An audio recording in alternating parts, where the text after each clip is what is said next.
The Irish Sea off County Cork, May 7, 1915. 2:10 in the afternoon, a single torpedo from German submarine U-20 strikes the Cunard liner Lusitania on her starboard side. Within seconds, the great ship begins to list. Passengers pour onto the tilting decks. Children scream. Lifeboats swing uselessly on their davits as the angle grows too steep to launch them. In the chaos, one man moves with strange calm. He is 37 years old. He wears a perfectly tailored suit. His name is Alfred Gwynne Vanderbilt, and he is one of the richest men in America. He cannot swim. Alfred knows this. He has always known this. Yet when a woman named Alice Middleton stumbles past him without a life belt, he removes his own and fastens it around her. She is a stranger, a second-class passenger. She does not know his name. He finds his valet, Ronald Denyer.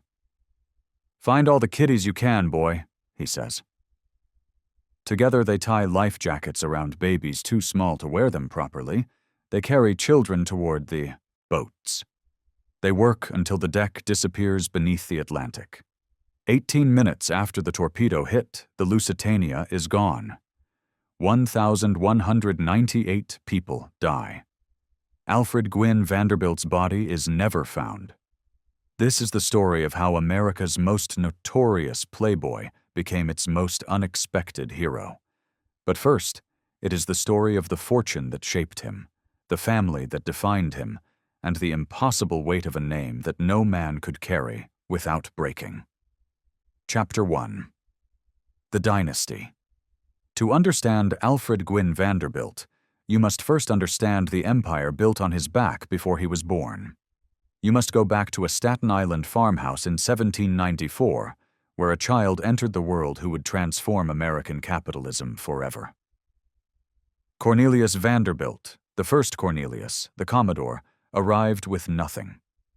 His father ran a small ferry operation across New York Harbor. The family possessed no education, no capital, no social connections. What they did possess was access to water, and water was the highway of early American commerce. At 16 years old, young Cornelius borrowed $100 from his mother and purchased his first boat, a small sailing vessel that he operated himself, transporting cargo and passengers between Staten Island and Manhattan. The work was brutal. 16-hour days, dangerous crossings, competition from established operators who resented the upstart farm boy undercutting their rates. Cornelius thrived on the brutality. He worked harder than his competitors. He charged less. He offered better service. He drove rival operators into bankruptcy through sheer relentless effort, then purchased their boats for pennies on the dollar. By his mid-20s, he controlled a small fleet. By his 30s, he had earned the nickname Commodore, not through military service, but through absolute dominance of New York harbor shipping. He was not a pleasant man. He chewed tobacco and spat on expensive carpets. He swore with a fluency that shocked even hardened sailors. He conducted business with a ruthlessness that would have impressed Genghis Khan. When the steamship era arrived, the Commodore did not resist the change. He mastered it. He understood that steam power would eclipse sail, just as sail had once replaced oars. He purchased steamships. He built shipping routes up the Hudson River, then along the eastern seaboard, then to California during the gold rush. By the 1850s, Cornelius Vanderbilt controlled the largest private shipping fleet in America. Then he did something extraordinary. At age 70, when most men of his era were long dead or preparing for the grave, he pivoted entirely. Railroads were the future. The Commodore saw this with the same clarity that had guided his earlier transitions. Between 1863 and 1877, he methodically assembled control of the New York Central Railroad and its connecting lines. He built a network that stretched from Manhattan to Chicago. He modernized operations. He crushed competitors. He accumulated wealth at a rate that stunned even the other robber barons of the Gilded Age. When Cornelius Vanderbilt died on January 4, 1877, he left behind approximately $105 million. It was the largest personal fortune ever accumulated in American history to that point, roughly equivalent to $2.5 billion in modern purchasing power, though even that comparison understates its significance. In 1877, the Commodore controlled more wealth than the United States Treasury held in reserve. His fortune represented nearly 2% of the entire American economy. No individual before or since has approached that level of concentrated capital. The Commodore had 13 children. He despised most of them. His eldest son, William Henry Vanderbilt, spent decades trying to earn his father's approval and largely failing. The old man considered William soft, too interested in farming, insufficiently ruthless for the railroad business. Only in his final years did the Commodore reluctantly acknowledge that William's quieter competence might serve the family interests better than volcanic temperament. The will reflected this grudging recognition. William Henry inherited approximately $95 million of the $105 million estate. The remaining $10 million was divided among the Commodore's 12 other children and various grandchildren. It was the most unequal distribution of wealth in American legal history, and it set a precedent that would haunt the Vanderbilt family for generations. The eldest son received everything. Everyone else received scraps. William Henry proved the old man wrong about nearly everything. The son dismissed as inadequate turned out to be a financial genius of a different sort. Not a builder of empires, but a manager and multiplier of them. He diversified the family holdings. He modernized railroad operations. He invested in real estate across Manhattan. He avoided the public scandals that had followed his father. And he doubled the fortune. When William Henry Vanderbilt died suddenly on December 8, 1885, after only 8 years at the helm, he left behind approximately $200 million. It remained the largest personal fortune in American history. His will proved only slightly more equitable than his father's. The bulk of the estate, roughly $130 million, was split between his two eldest sons. Cornelius Vanderbilt II received approximately $67 million. William Kissam Vanderbilt received approximately $65 million. The remaining 6 children received trust funds of $7 to $10 million each. Still enormous sums, still generational wealth. But the message was clear. The eldest sons inherited empires. Everyone else inherited comfort. Cornelius Vanderbilt II, Alfred's father, was 32 years old when he suddenly found himself controlling $67 million. He approached this responsibility with a gravity that would have satisfied even the original Commodore. Where the old man had been profane and aggressive, Cornelius II was reserved and deeply religious. He taught Sunday school at St. Bartholomew's Church in Manhattan. He served on charitable boards. He believed that great wealth carried great responsibility, and he intended to meet that responsibility with appropriate moral seriousness. In 1867, Cornelius II had married Alice Claypool Gwynne, the daughter of a prominent Cincinnati lawyer. Alice was intelligent, cultured, devout, and committed to propriety with an intensity that bordered on obsession. Together they would raise 7 children in an atmosphere of privilege tempered by strict Victorian expectations. The Vanderbilt children attended church regularly. They were taught music, languages, and deportment. They understood that their name meant something, that their behavior reflected on generations past and future, that they were not merely wealthy, but responsible. Cornelius II expressed these values through architecture. In 1879, he commissioned a new family residence at the corner of 5th Avenue and 57th Street in Manhattan. The site was then considered far uptown, beyond the fashionable districts where society concentrated. Cornelius intended to make it fashionable. The architects George B. Post and Richard Morris Hunt designed a chateau that would eventually occupy the entire block front. When completed after multiple expansions, the Vanderbilt mansion would contain 137 rooms spread across 5 stories. The entrance hall alone measured 60 by 20 feet, with a ceiling rising 30 feet to an ornate skylight.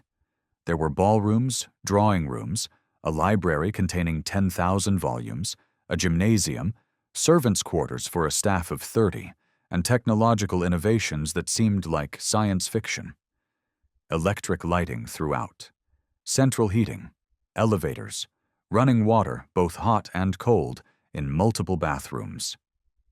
The house was not merely grand.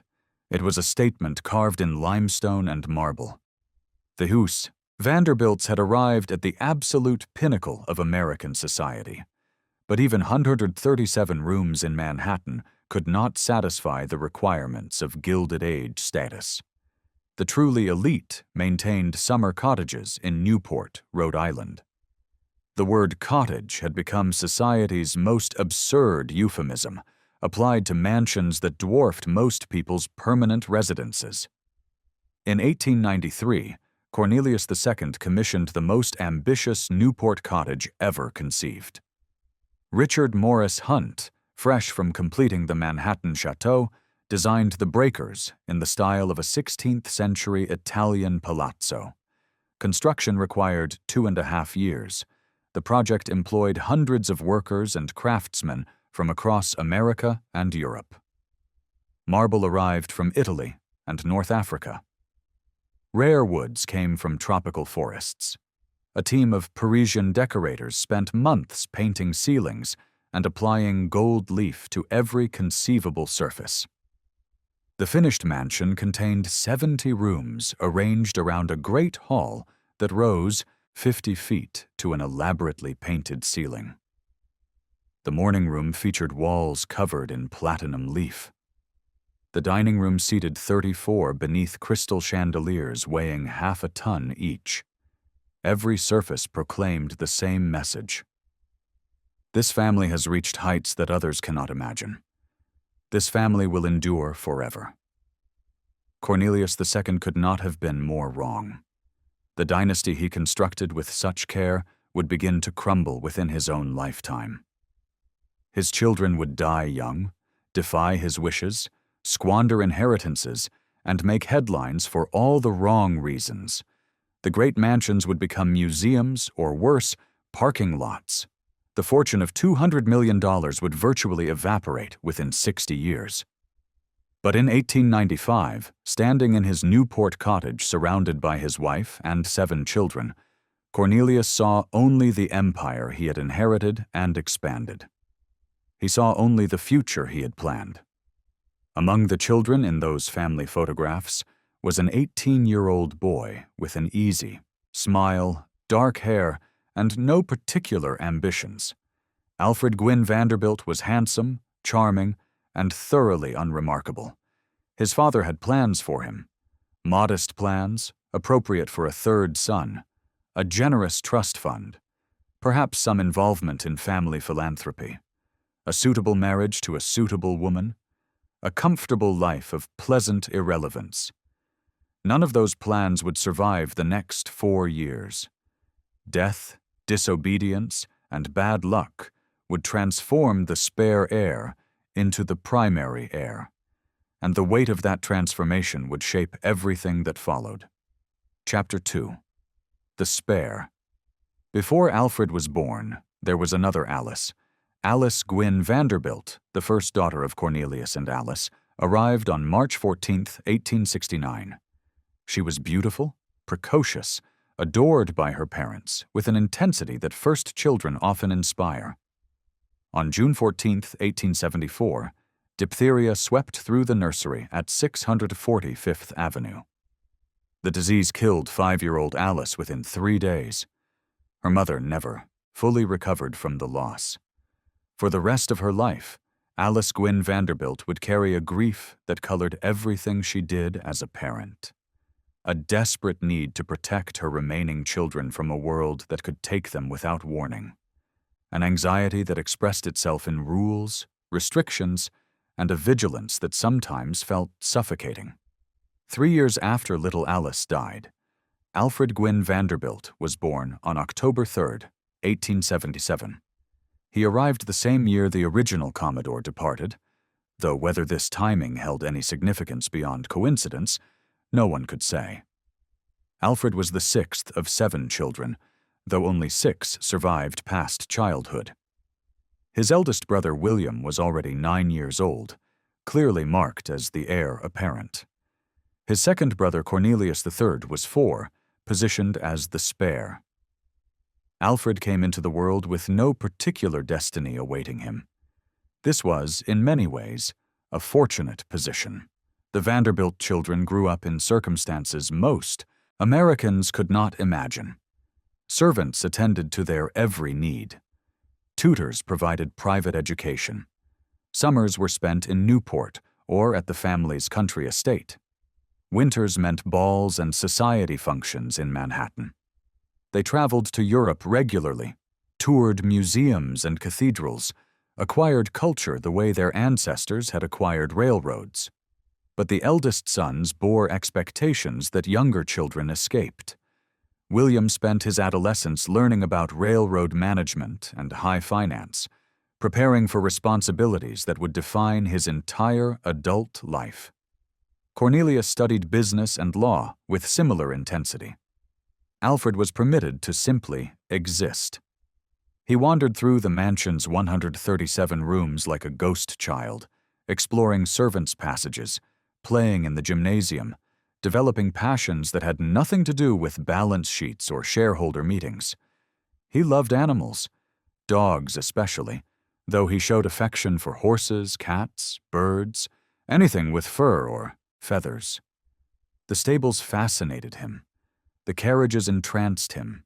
The mechanics of harnessing 4 horses to a coach and controlling them through voice and leather reins struck him as infinitely more interesting than the mechanics of corporate management. His mother doted on him with an intensity sharpened by loss. After losing one child, Alice Gwynne Vanderbilt held the others close, perhaps too close. She worried constantly about illness, accidents, the countless ways that wealth could not protect a family from tragedy. Her anxiety expressed itself in careful supervision. The children's activities were monitored. Their health was guarded with vigilance that bordered on paranoia. They were kept away from crowds during epidemic seasons, kept away from dangerous sports, kept away from risks that other children routinely survived. Perhaps this explains why Alfred never learned to swim. It seems remarkable, given the family's resources. The Vanderbilts owned properties with access to ocean beaches and freshwater lakes. They could have hired the finest swimming instructors in America. Yet Alfred reached adulthood without ever mastering the skill that would ultimately determine his fate. Some biographers suggest he simply never bothered to learn. Others point to his mother's protective instincts, her fear of water and drowning. Whatever the reason, Alfred Gwynne Vanderbilt grew into a man who would happily drive a 4-horse coach at dangerous speeds through traffic, but could not keep himself afloat in calm water for 30 seconds. He attended St. Paul's School in Concord, New Hampshire, beginning in the autumn of 1891. The preparatory school demanded discipline, academic rigor, and a certain democratic spirit unusual in institutions catering to the wealthy. Students of different backgrounds mixed together. Wealthy boys were expected to make their own beds and shine their own shoes. The curriculum emphasized classics, mathematics, and moral development. Alfred offered minimal effort in all 3 areas. He made friends effortlessly. His natural charm and family name opened every door. He participated in athletics without excelling at any particular sport. His teachers noted his pleasant disposition and his utter disinterest in scholarly achievement. He was the kind of student who survived on magnetism rather than merit, coasting through on likability when diligence might have been more appropriate. His father observed this with a mixture of tolerance and disappointment. Cornelius II valued discipline, achievement, moral seriousness. Alfred possessed none of these qualities in obvious abundance, but third sons were allowed certain freedoms. As long as Alfred avoided scandal and maintained basic decency, his father could accept that the boy would never amount to much in the traditional Vanderbilt sense. There was William, after all, the heir, the responsible son who understood his obligations and prepared for them with appropriate gravity. And there was Cornelius III, the backup, equally capable and dutiful. Alfred could be allowed to drift. The family could afford one pleasant disappointment. Then, in May of 1892, William caught typhoid fever during a visit to Yale University. The disease progressed with terrible speed. Within 2 weeks, the heir to the Vanderbilt fortune was dead at 21 years old. The family was shattered. Cornelius II retreated into grief and religious contemplation, spending long hours in prayer, seeking meaning in a loss that defied explanation. Alice Gwynne Vanderbilt saw her worst fears confirmed. No amount of money, no degree of vigilance could keep death away from her children. The surviving siblings struggled to comprehend how their invincible family could suffer such devastation. For 14-year-old Alfred, the tragedy carried additional weight. He was no longer the carefree third son, destined for comfortable irrelevance. He was now second in line, one heartbeat away from inheriting everything. His brother Cornelius III still stood ahead of him, but the family had just learned how quickly positions could change, how suddenly death could rearrange the careful succession plans that men like his father spent decades constructing. Alfred returned to St. Paul's that autumn, carrying a burden he had never anticipated. He completed his preparatory education without distinction and enrolled at Yale College in September of 1896, following the path his dead brother had walked. Yale in the 1890s was not yet the academic powerhouse it would become. It was a finishing school for wealthy young men, a place to make connections that would serve them throughout their lives. Alfred made those connections easily. He was invited to every exclusive gathering, welcomed into circles that others spent years trying to penetrate, rushed by the secret societies that formed Yale's social backbone. He joined Skull and Bones, the most prestigious of them all, in his junior year. He dressed impeccably, spent money freely, helped friends without hesitation or expectation of repayment. This generosity, this willingness to give of his time and resources, became one of his defining characteristics. He would carry it with him for the rest of his life. But Alfred showed no interest in academics, no aptitude for business, no inclination towards the responsibilities that might soon be his. He drifted through Yale the same way he had drifted through St. Paul's. Pleasant, popular, aimless. His father watched these developments with growing concern. The boy seemed content to coast through life on his inheritance, pursuing pleasure rather than purpose. Cornelius II had built his entire existence around duty and obligation. His third son appeared to reject both, but Cornelius still had Cornelius III. Neely, as the family called him, remained in line ahead of Alfred, and Neely at least showed some aptitude for serious work. The old man could console himself that even if Alfred amounted to nothing, the family legacy would pass to more capable hands. Then Neely fell in love with Grace Wilson, and everything changed for the last time. Chapter 3. The Inheritance. Grace Wilson understood exactly what she was doing. She came from a Southern family that had possessed money before the Civil War and lost most of it after. Her father, Richard T. Wilson, had rebuilt a modest fortune in New York through banking and real estate investments, enough to place his family on the fringes of high society, but not enough to secure them entry to its innermost circles. Grace and her sisters were known as the Marrying Wilsons, young women who deployed their considerable physical assets with strategic precision. Grace had dark hair, striking features, and an understanding that beauty was capital to be invested wisely. She met Cornelius Vanderbilt III at a society function sometime in 1895. Neely was 22 years old, the eldest surviving son of the Cornelius II, heir to tens of millions of dollars. Grace was 24, worldly beyond her years, and determined. She recognized opportunity immediately. Neely fell in love with a speed that suggested either genuine passion or catastrophic naivety. His parents were horrified. The objections were numerous and emphatic. Grace was older than Neely, which violated social conventions about appropriate age gaps. She came from a family of aggressive social climbers with a reputation that polite society found distasteful. She had no fortune of her own. Most damning in Alice Gwynne Vanderbilt's eyes, Grace was simply not their kind of people. The Vanderbilts had spent 3 generations transforming themselves from rough-edged railroad money into polished American aristocracy. Grace Wilson threatened to undo all that careful work in a single generation. Cornelius II forbade the marriage explicitly and unambiguously. He made his position absolutely clear. If Neely proceeded with this engagement, he would face consequences, severe enough to make him regret his defiance for the rest of his life. Neely proceeded anyway. The couple married quietly on August 20th, 1896, in a small ceremony far from New York's prying eyes.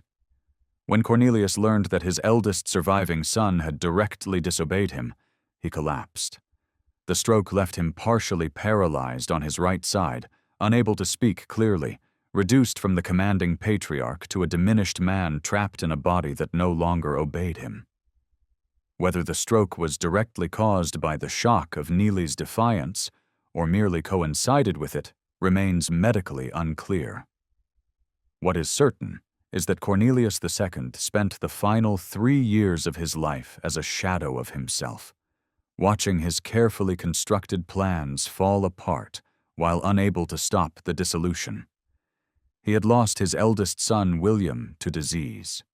Now his second son had betrayed him. Only Alfred remained. Charming, aimless Alfred, who had never shown the slightest interest in railroad management or family responsibility. The son who preferred horses to balance sheets and coaching to corporate governance.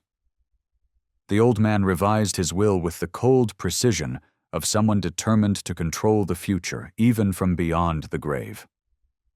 The final document reflected rage, disappointment, and a peculiarly Victorian sense of moral consequence. Neely would be punished for his disobedience. Alfred would be rewarded for simply existing without causing his father active disappointment. Cornelius Vanderbilt II died on September 12, 1899, at the Breakers in Newport. He was 55 years old. His will, filed for probate on September 20th, revealed the full extent of his vindictiveness. Neely, who should have received the bulk of the estate as the eldest surviving son, was granted a trust fund of $1.5 million. It was a substantial sum by ordinary standards, enough to generate comfortable income for life. It was also a deliberate humiliation by Vanderbilt measures. Less than 4% of what his position entitled him to expect. The will explicitly stated that Neely's disobedience regarding his marriage justified this diminished inheritance. Alfred received nearly everything else. The bequest included cash, securities, real estate holdings across Manhattan and Newport, railroad stocks, and various other assets totaling approximately $42.6 million. For comparison, that sum in 1899 dollars had the purchasing power of roughly $1.5 billion in 2024. But even that comparison understates its significance. In 1899, $42 million could purchase entire city blocks in Manhattan. It could control political elections. It could fund private armies. The fortune generated interest and dividends exceeding $2 million annually without touching the principal. Alfred could have spent $5,000 every single day for the rest of his life and still died wealthier than he started. Alfred had just celebrated his 22nd birthday. He was in his senior year at Yale. He had no business experience, no particular skills beyond coaching horses, no demonstrated capacity for managing anything more complex than his social calendar. He now controlled more capital than most American industrialists accumulated in entire lifetimes. He also received something that puzzled him: the Congressional Gold Medal that his father had been awarded in 1898. The medal recognized Cornelius II for lending his yacht Valiant to the Navy during the Spanish-American War. The ship had served as a patrol vessel off the Cuban coast. The gesture had cost Cornelius nothing but earned him public recognition for patriotic service. Alfred stared at the medal and felt nothing but confusion. What had he ever done to deserve such a thing? What service had he rendered? What sacrifice had he made? The answer, of course, was none. He had inherited a medal for service as completely as he had inherited everything else. The young man found himself in an impossible position. He held this immense fortune only because his father chose to punish his brother. His good luck was built entirely on Neely's disgrace. Every dollar he inherited was a dollar that Neely should have received. Alfred's response surprised everyone who thought they knew him. Within months of the will being settled, he approached his brother with a proposal. Alfred would transfer $6 million to Neely outright.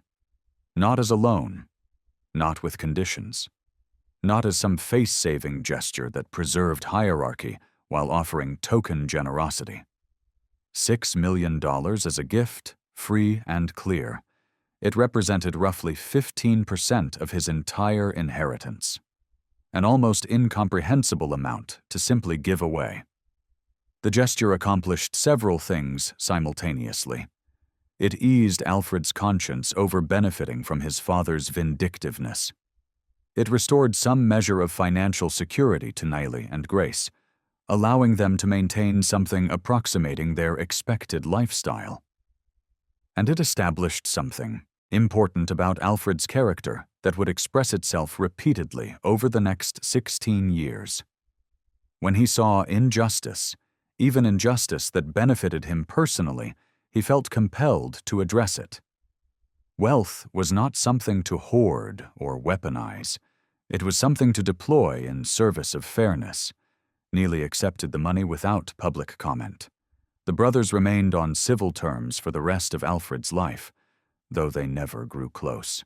Grace Wilson Vanderbilt eventually achieved the social acceptance she had always craved, outliving nearly everyone who had initially rejected her and becoming a fixture of New York society well into the 20th century. She died in 1953 at age 82, having spent 57 years as a Vanderbilt, longer than most of the men who bore the name by birth. Alfred, meanwhile, faced a question he had never anticipated. What does a man do with $42 million and no particular purpose? What does the possessor of unearned wealth owe to the world that made that wealth possible?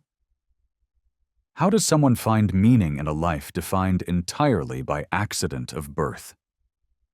He could have followed his father's example, dedicating himself to charity, church work, and the sober management of family interests.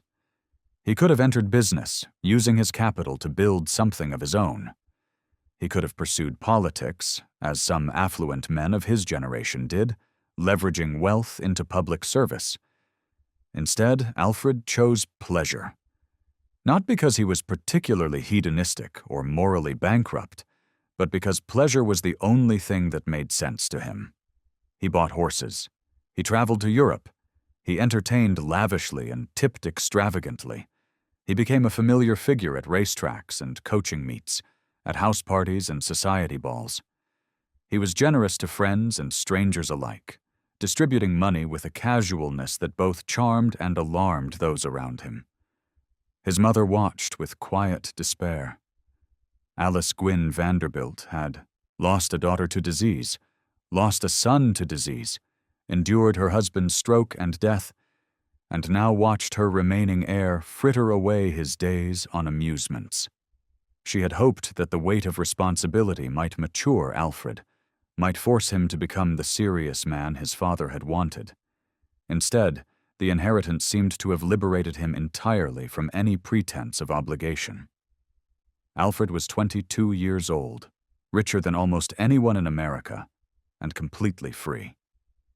It was a dangerous combination. The question of what he would do to deserve any of it had not yet occurred to him. That reckoning lay 16 years in the future, in the cold waters off the Irish coast. For now, in the autumn of 1899, Alfred Gwynne Vanderbilt stood at the peak of American privilege, holding assets he had done nothing to earn, possessing a medal for service he had never rendered, facing a future without constraints or purpose. The newspapers watched him. Society matrons judged him. His mother worried about him. None of them could have predicted what he would become. Chapter 4. The Suitable Marriage. In January of 1901, Alfred Gwynne Vanderbilt did exactly what everyone expected him to do. He married appropriately. Ellen Tuck French came from precisely the right kind of family. Her father, Francis Ormond French, was a prominent New York lawyer with all the correct connections. Her mother moved comfortably through society without the aggressive ambition that had made Grace Wilson so objectionable. Ellen herself, known to friends as Elsie, was pretty in a delicate way, well-educated, and possessed the quiet refinement that Alice Gwynne Vanderbilt had always hoped to find in a daughter-in-law. After the Grace Wilson disaster that had destroyed Cornelius II's health and Neely's inheritance, the family desperately needed a respectable marriage. Elsie French delivered one. The courtship had been brief and entirely proper. Alfred met Elsie at a society function in New York during the autumn of 1900. Within months, he had proposed at the French family's country home. She accepted immediately. No one was surprised. Alfred had just turned 23, held one of America's great fortunes, and was considered the finest catch in New York society.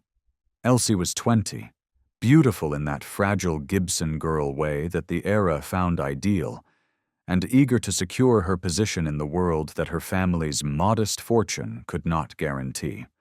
On paper, they were perfectly matched.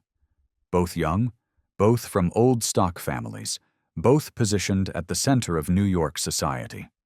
The wedding took place on January 11, 1901, at St. John's Church in Newport.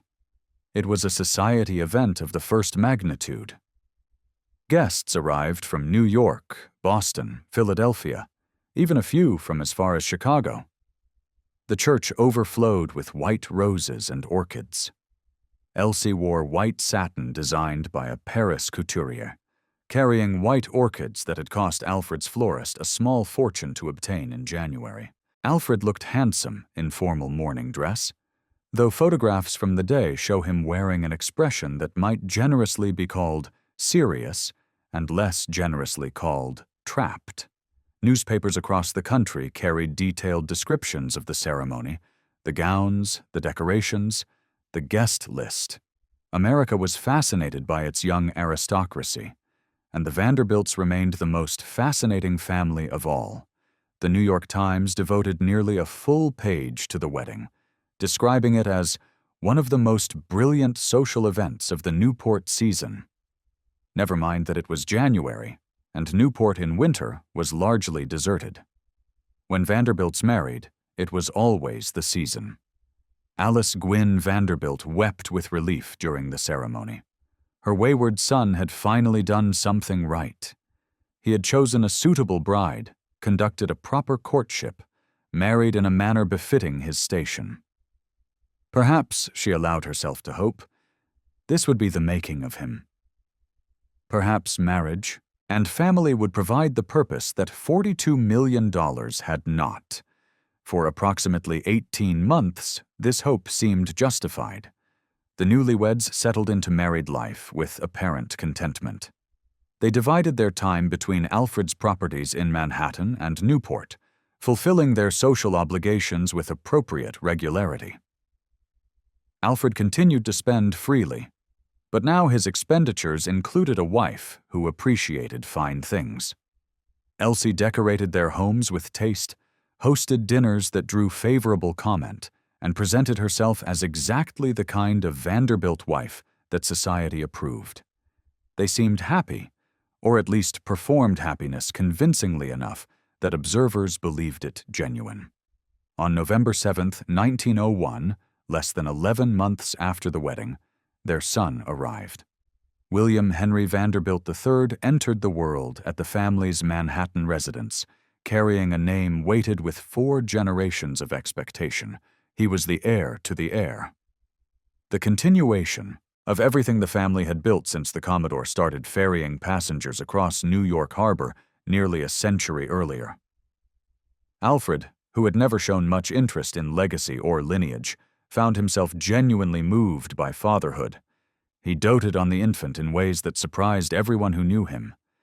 He posed for photographs with the baby in his arms, looking simultaneously proud and slightly terrified by the fragility of the child. For a moment, perhaps 6 months, perhaps a year, it appeared that Alfred Gwynne Vanderbilt might settle into the role his family had always wanted for him. Devoted husband, attentive father, responsible steward of the Vanderbilt name. The moment did not last. By late 1902, Alfred had resumed his bachelor habits with barely concealed enthusiasm. He spent long periods away from home. He traveled to Europe with increasing frequency, often for months at a time. He devoted himself to horses and coaching with an intensity that left little room for domestic life. Elsie found herself alone in their magnificent houses, caring for their son, waiting for a husband who seemed to prefer almost any company to hers. She had known when she married him that Alfred loved horses. Every wealthy young man of the era maintained some interest in equestrian pursuits. But she had not understood that he would love them more than her, that he would choose coaching over companionship, that he would rather spend his days driving 4-in-hands through the English countryside than spending time with his family. The problem was not infidelity. Not yet, at least. The problem was absence. Emotional absence first, then increasingly physical absence, as Alfred discovered that he was happiest when far from New York, far from society's expectations, far from the wife who represented everything he was supposed to want, but somehow didn't. Elsie watched her husband slip away by degrees. He was perfectly polite when present. He provided generously for her material needs, never questioning expenses or limiting her access to his fortune. He showed genuine affection for their son during his brief appearances at home. But he was rarely present, rarely engaged, rarely the partner she had imagined when she accepted his proposal at age 20. She had married brilliantly by every conventional measure and found herself essentially widowed without the dignity of actual death. Her husband was alive and well, simply living a life that did not include her except as an occasional accessory. By 1904, Alfred was spending 6 to 8 months of every year in England. He had established himself in British coaching circles, earning genuine respect for his skill with the reins. He maintained properties on both sides of the Atlantic. He sent money home regularly, wrote letters occasionally, and visited when obligation demanded. But his heart was elsewhere, and everyone knew it. The English adored him in ways that American society never had. In New York, Alfred was merely another rich man's son, expected to behave with appropriate gravity, constantly measured against his father's stern example. In England, he was an exotic figure. A wealthy American who could actually drive a coach with professional-level skill, who tipped lavishly without condescension, who treated grooms and dukes with equal courtesy. The British appreciated his lack of pretension. They forgave his lack of obvious purpose.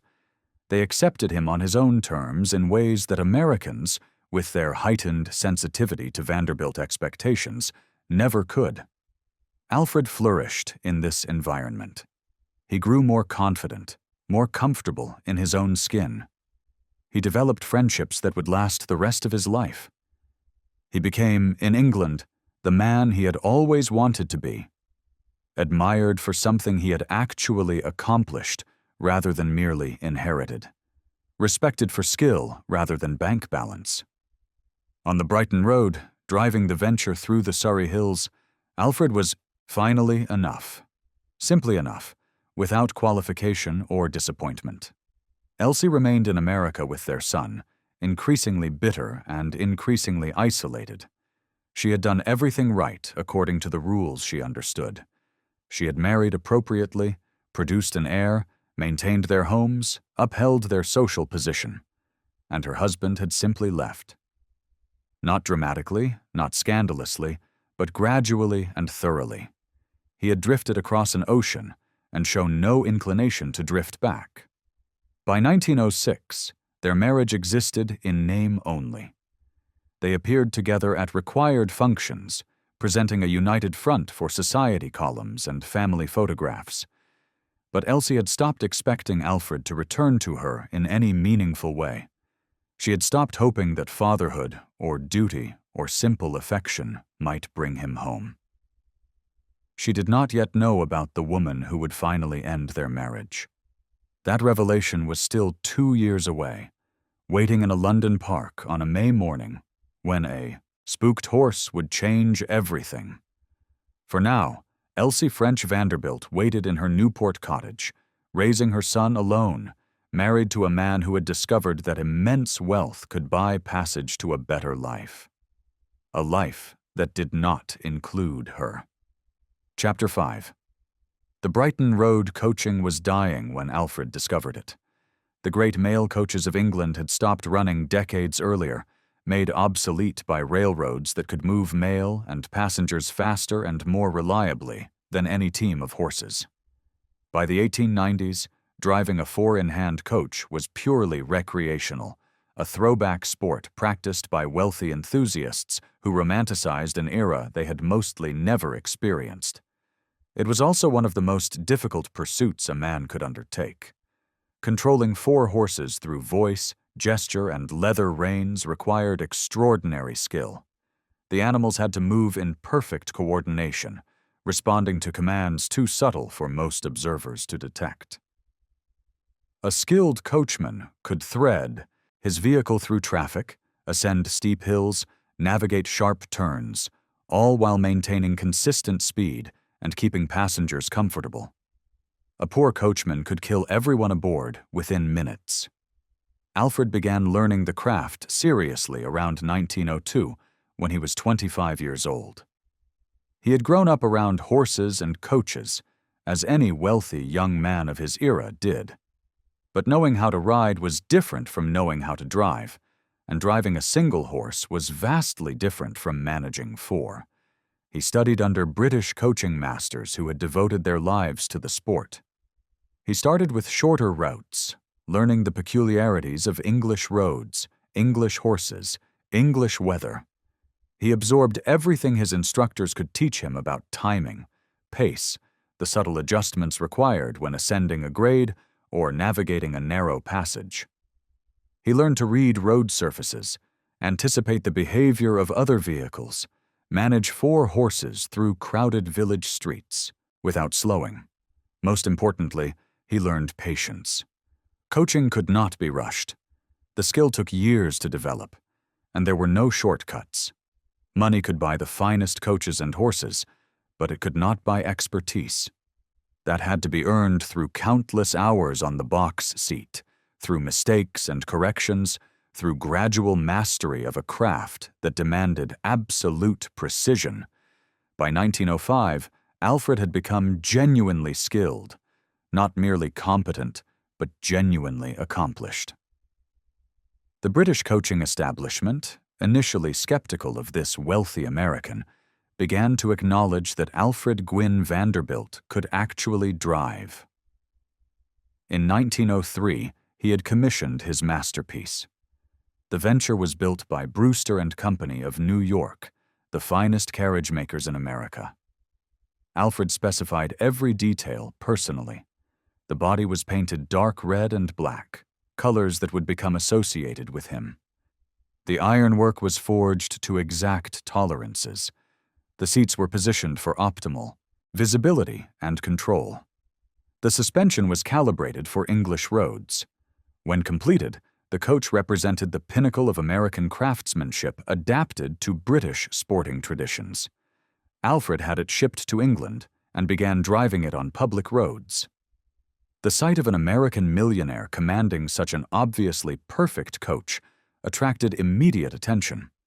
People lined roadsides to watch him pass. Newspapers reported on his appearances. The British sporting press, initially dismissive, gradually acknowledged that Vanderbilt was not merely playing at coaching. He was serious about it in ways that commanded respect. By 1908, he had earned the ultimate honor, a regular position on the London to Brighton run. The Brighton Road was not the longest coaching route in England, but it was certainly the most prestigious. 52 miles of English highway, traveled by coaches since the 18th century. The route passed through Surrey and Sussex, climbing hills like Reigate and descending into valleys that tested both horses and drivers. To hold the reins on the Brighton Road was to participate in a tradition extending back more than a century, to join a lineage of coachmen who had become legends. Alfred drove the route with a guard named Godden. The guard position dated to the mail coach era, when each vehicle carried an armed guard responsible for protecting passengers and cargo from highwaymen. By Alfred's time, the role was purely ceremonial, but no less important. The guard wore the traditional uniform, red coat with gold trim, the livery of the old Royal Mail coaches. He carried a horn that had sounded on English roads for generations, its brass surface worn smooth by hundreds of guards before him. When Alfred's coach approached a village, Godden would raise the horn to his lips and blow the distinctive call that announced a coach coming through. The sound had not changed in 100 years.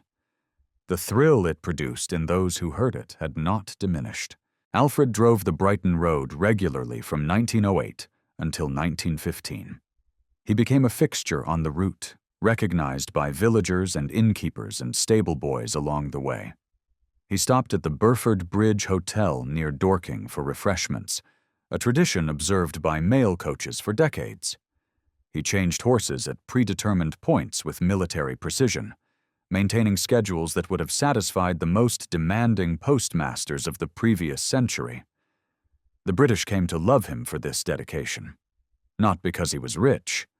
England had plenty of wealthy men who dabbled in coaching, but because he took their traditions seriously.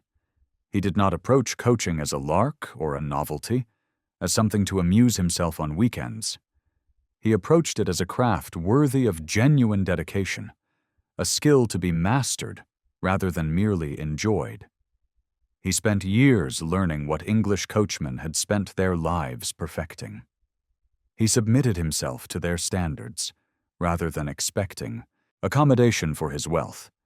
He earned their respect through effort, and that mattered more to Alfred than any society triumph ever could. In New York, he would always be Cornelius Vanderbilt's disappointing son, the heir who preferred horses to business, the man who failed to live up to his father's example of moral seriousness and financial acumen.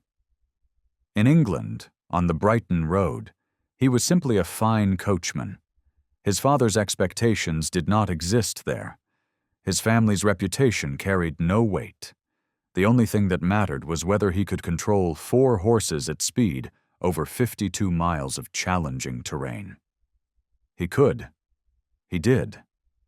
He became one of the best amateur coachmen in England, recognized by professionals and enthusiasts alike.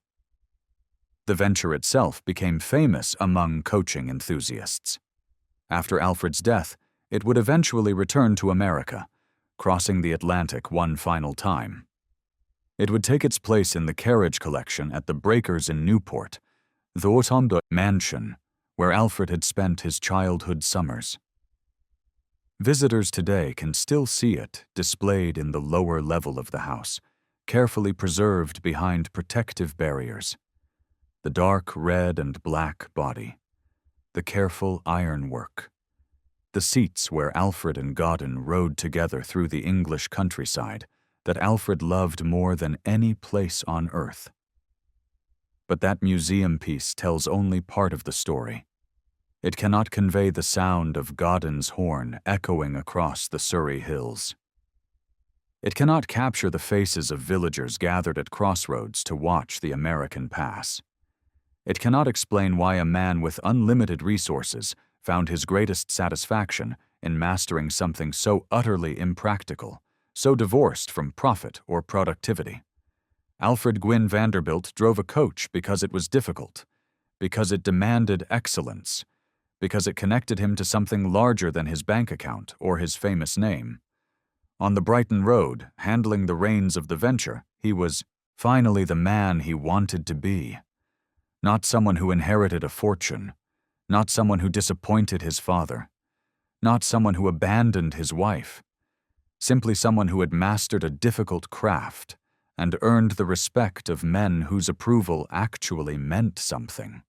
The British understood this about him. They would remember him for it long after his death, when Americans had largely forgotten him except as a footnote to a maritime disaster. Chapter 6. Rotten Row.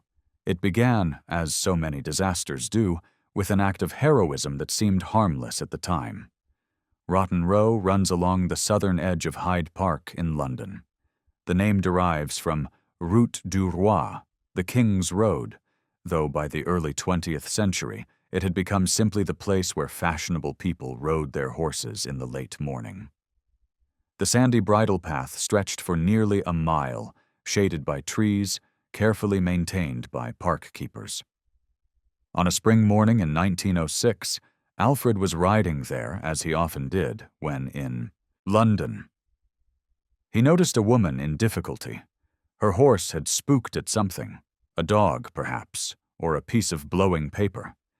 The animal had bolted, heading at speed toward a fence it would almost certainly refuse at the last moment, likely throwing its rider in the process. Alfred spurred his own mount forward and intercepted her. He grabbed the runaway horse's bridle, brought the animal to a halt through a combination of strength and skill, and helped the shaken woman dismount.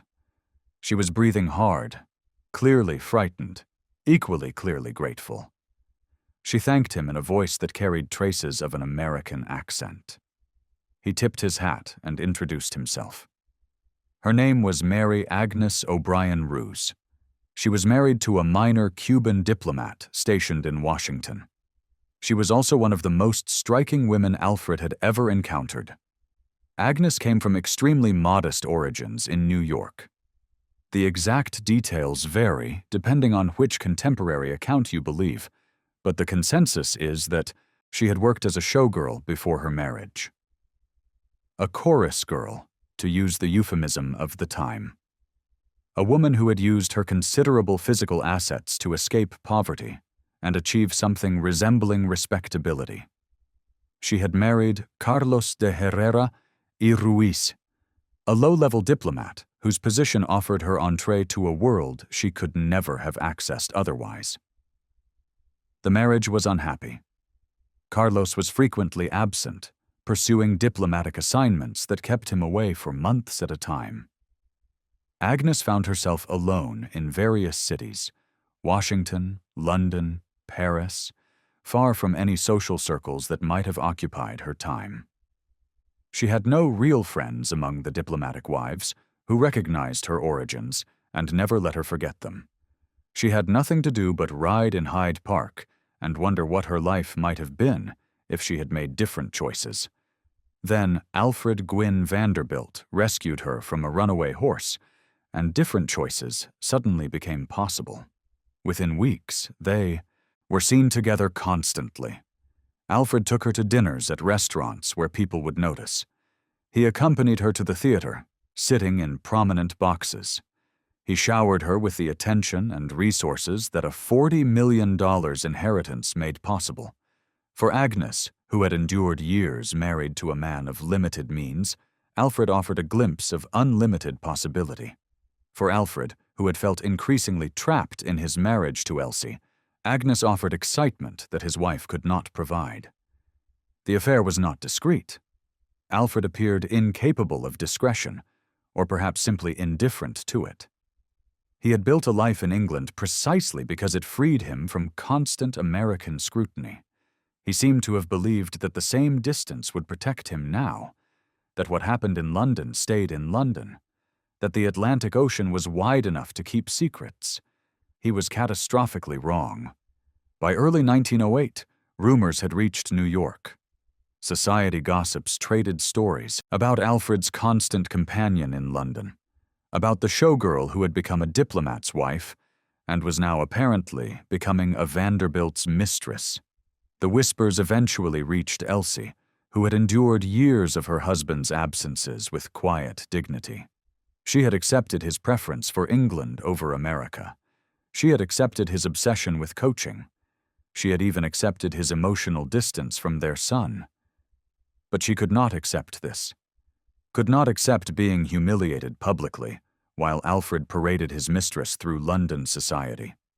Elsie filed for divorce on April 3, 1908.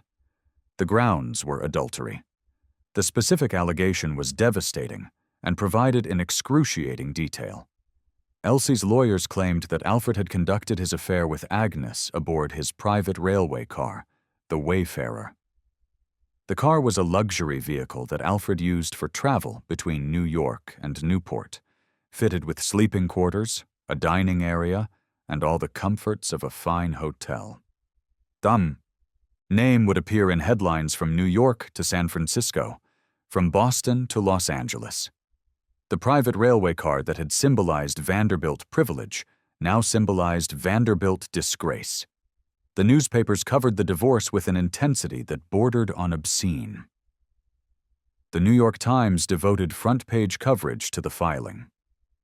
Tabloids printed every salacious detail they could confirm, and several they could not.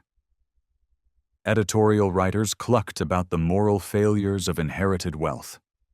Ministers cited the Vanderbilt divorce as evidence of spiritual decay among the upper classes.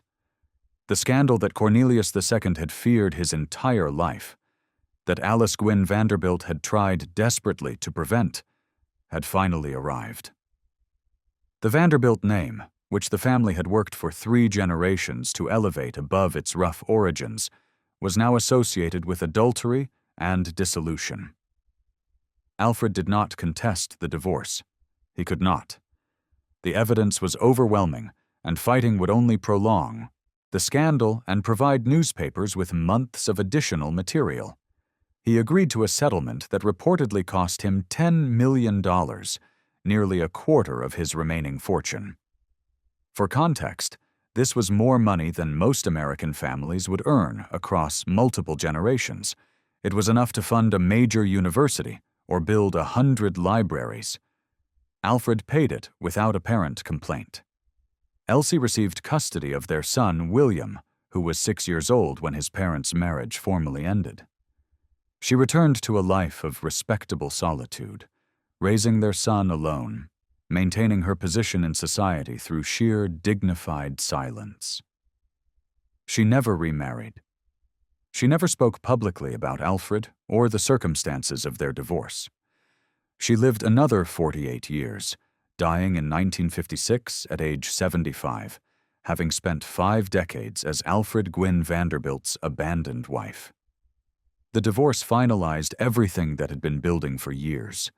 Alfred's reputation as a playboy, as a wastrel, as a man who could not be trusted with responsibility, all of it now seemed confirmed.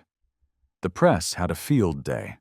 Society matrons who had welcomed him into their homes now closed their doors. Invitations dried up.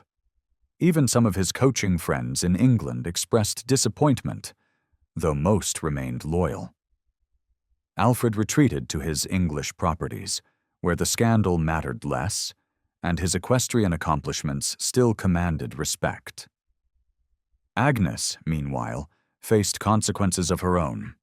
Her husband Carlos divorced her as well, citing the same affair that had ended the Vanderbilt marriage. She was now a woman twice ruined, first by her showgirl past, which polite society had never forgotten. Now by her public role in destroying one of America's most prominent marriages. Society doors that had begun to open for her, slowly and reluctantly, slammed shut permanently. The diplomatic circles where she had hoped to build a respectable life wanted nothing to do with her. She had gambled everything on Alfred Gwynne Vanderbilt.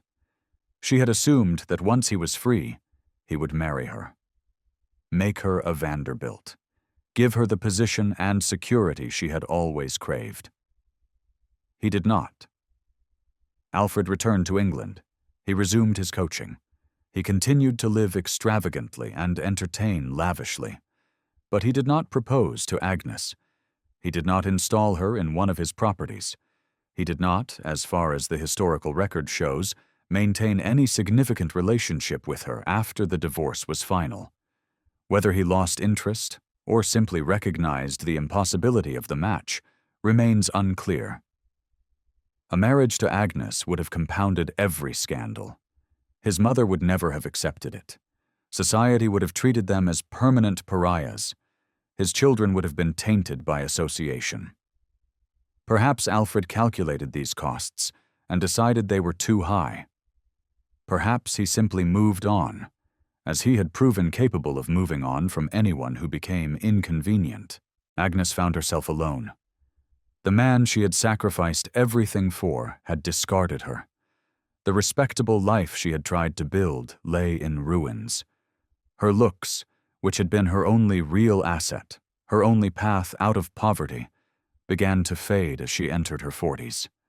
The years passed, and her options narrowed, and the despair that had always lurked beneath her ambition began to surface in ways that frightened those who encountered her. In February of 1914, Agnes checked into a London hotel. She was 39 years old. She had no husband, no protector, no prospects.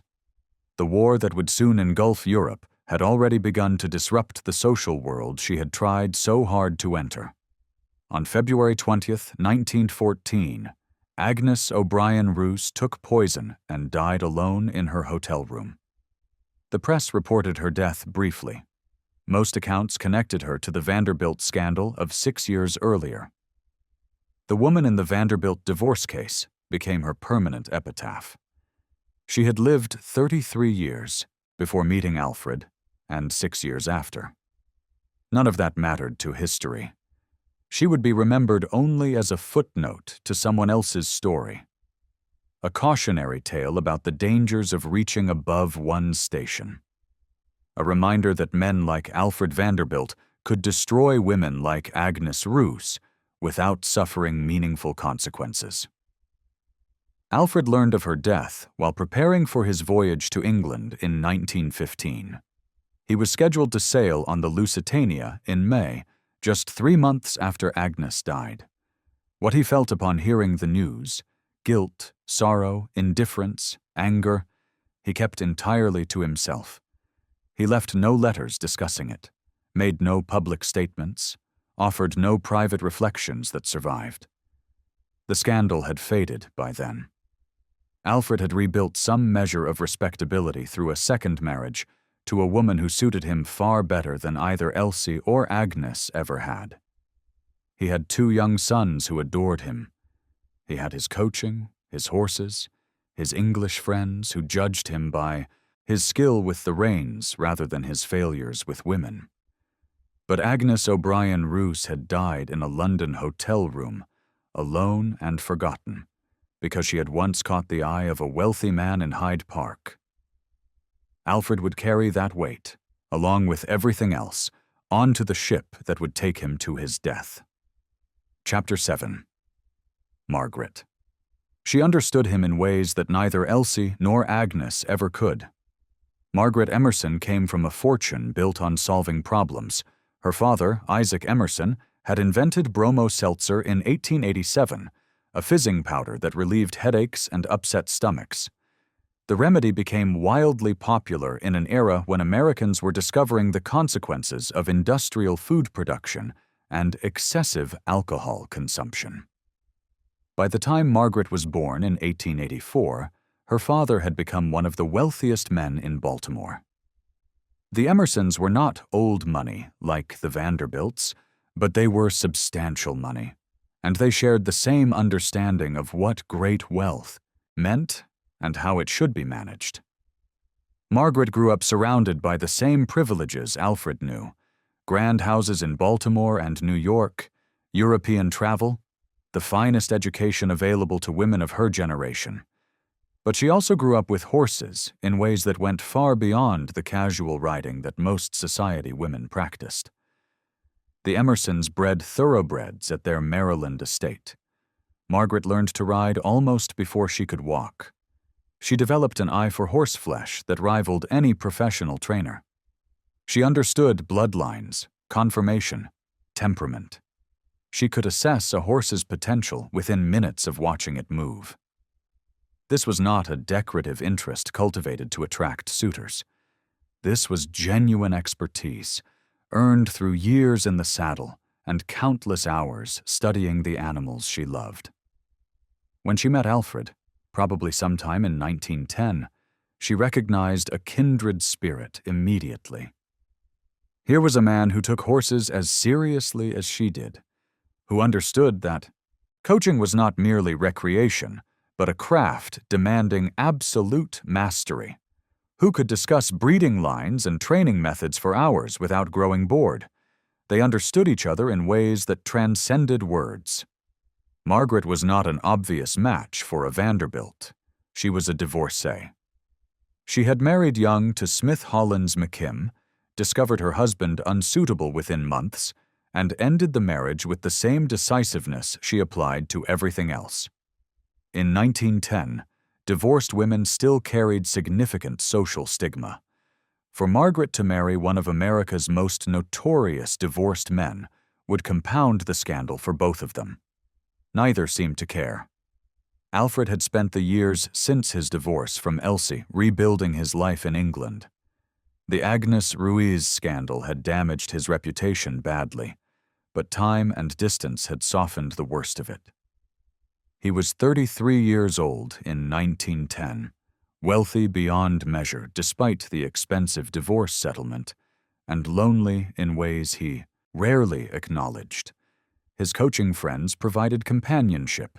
His horses provided purpose. His properties in England and America offered comfort. But he had no real partner. No one who truly understood the life he had built. No one who wanted him for reasons beyond his famous name or massive fortune. Margaret filled that void completely. Their courtship moved quickly once it began. Alfred discovered that he could talk to Margaret about horses for hours without boring her. She offered opinions he actually respected. She challenged his judgments in ways that improved them. She treated him as an equal in the one arena where he had genuine expertise, rather than as a wealthy man who needed to be managed or manipulated. This was new. Elsie had tolerated his equestrian obsession without sharing it. Agnes had feigned interest to maintain his attention. Margaret actually cared about the same things Alfred cared about, with the same intensity, for the same reasons. For the first time in his romantic life, he had found someone who wanted him for reasons beyond his money or status. They married on December 17, 1911, in a quiet London ceremony. There were no society reporters, no elaborate Newport spectacle, no crowds of curious onlookers analyzing every detail, just Alfred and Margaret, and the witnesses required by law. After the circus of his first wedding and the scandal of his divorce, Alfred wanted nothing more than privacy.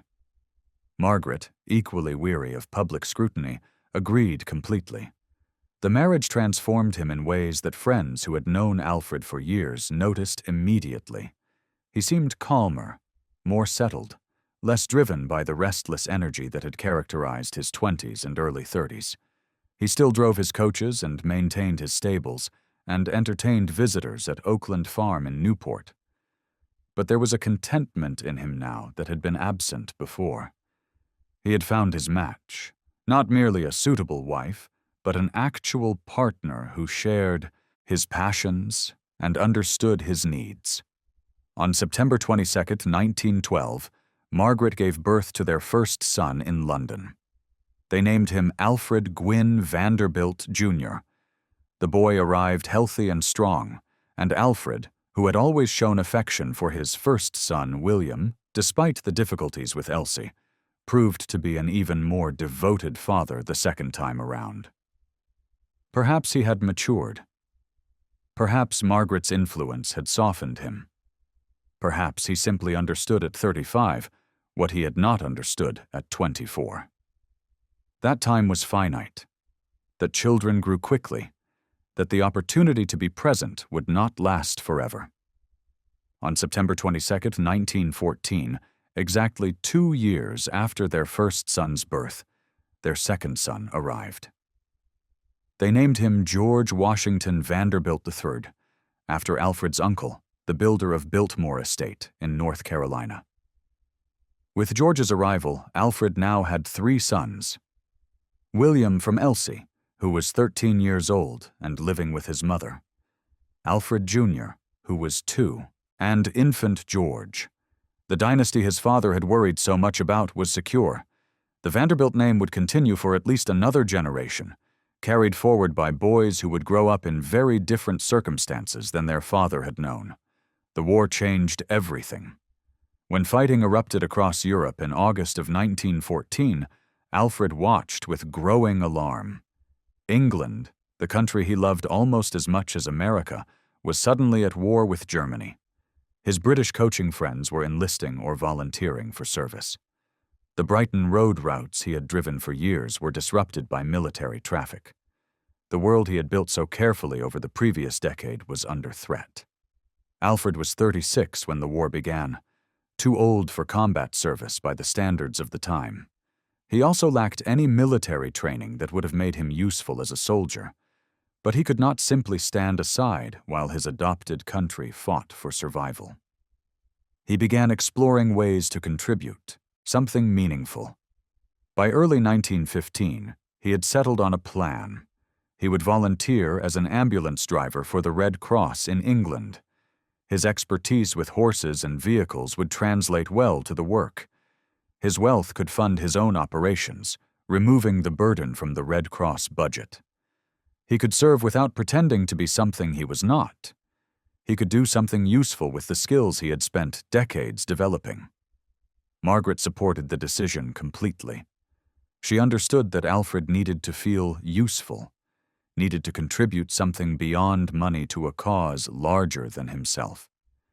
The man who had drifted through his 20s searching for purpose had finally found it. Not in business or society or family expectations, but in service.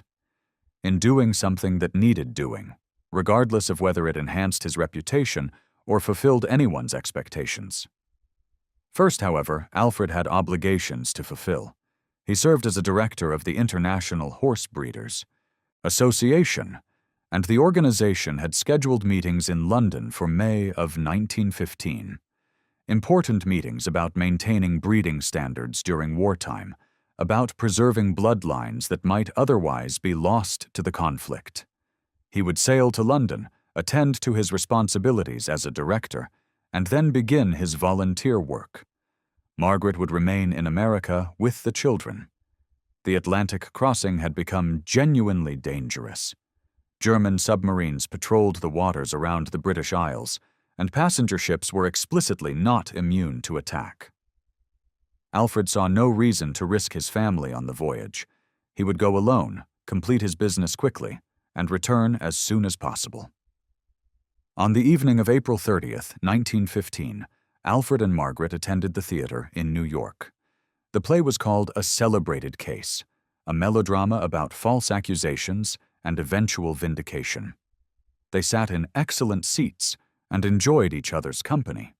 They had been married for 3.5 years, and the relationship had only grown stronger. After the performance, they returned home to say goodnight to their sleeping sons. 2-year-old Alfred Jr. and 7-month-old George, both too young to understand that their father was leaving in the morning, both too young to remember him if he did not return.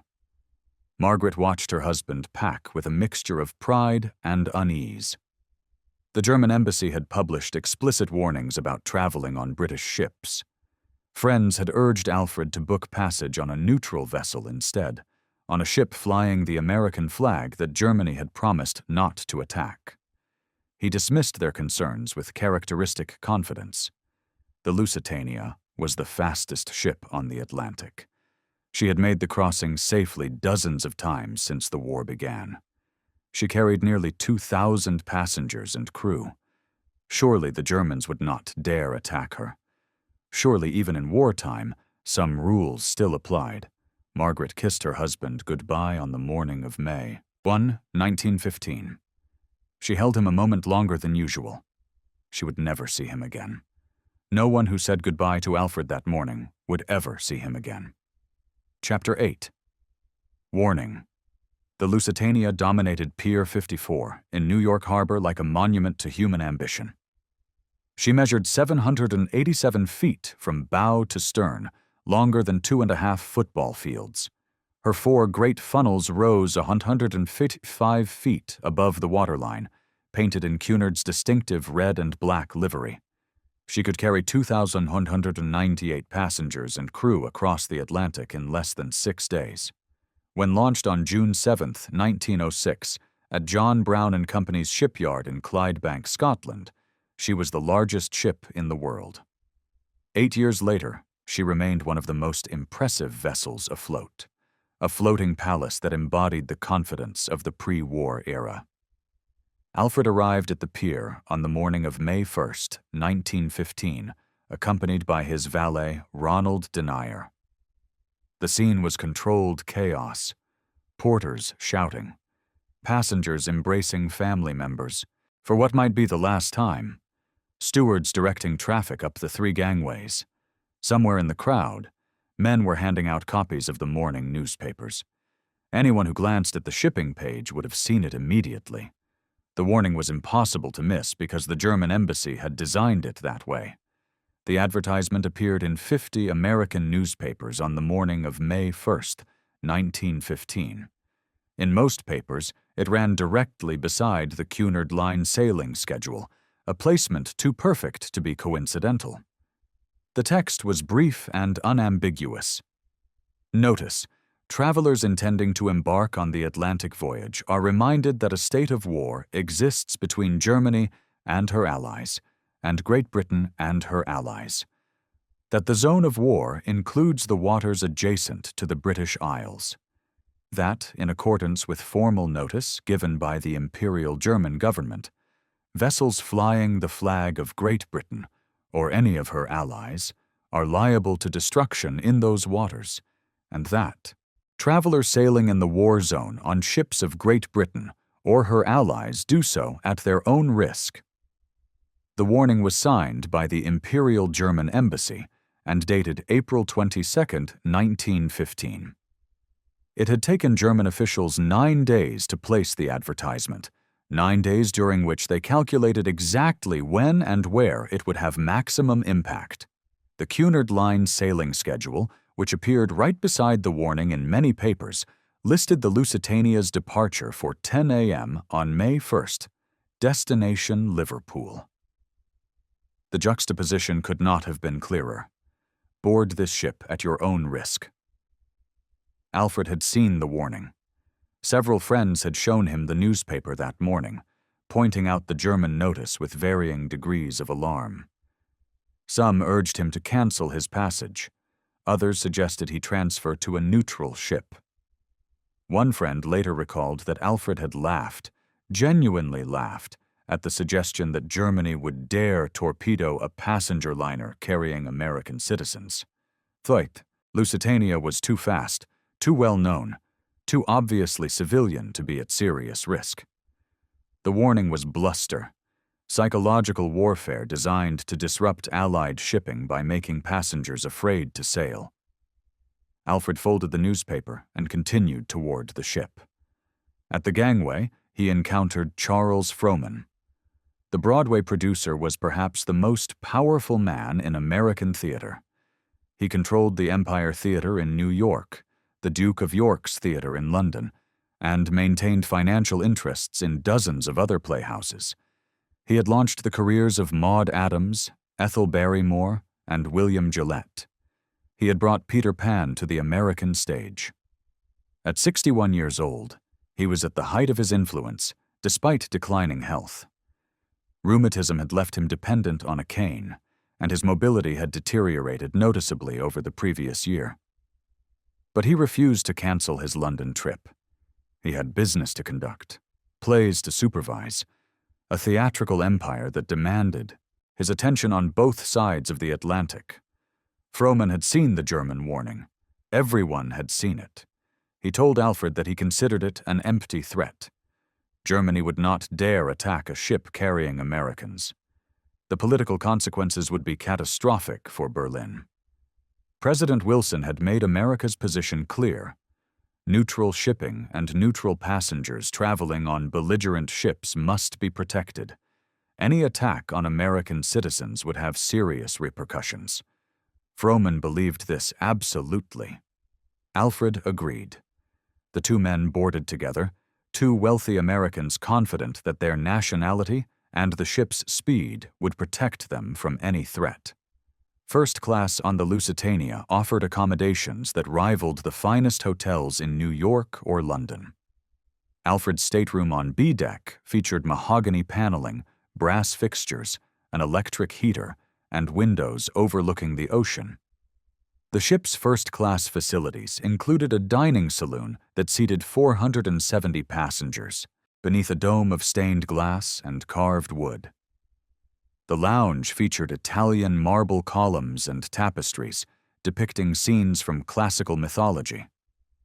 The smoking room provided leather chairs, wood paneling, and an endless supply of cigars.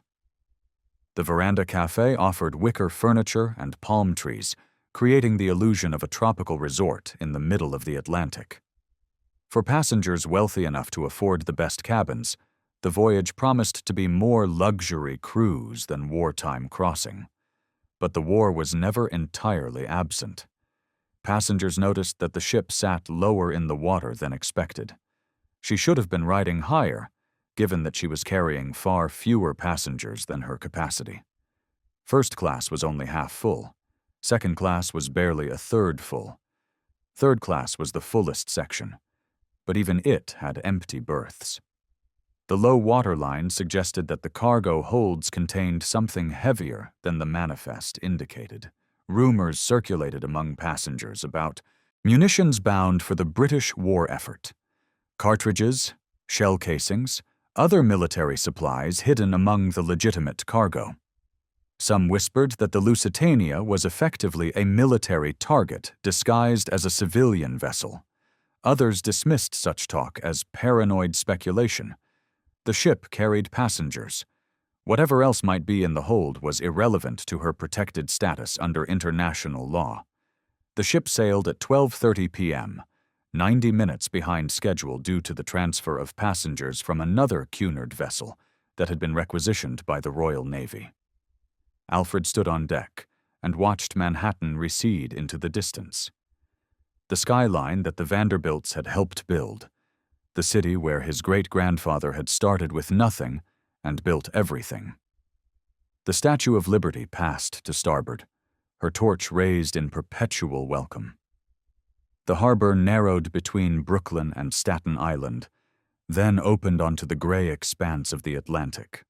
For the next 5 days, life aboard the Lusitania settled into the comfortable routine that transatlantic passengers had enjoyed for decades.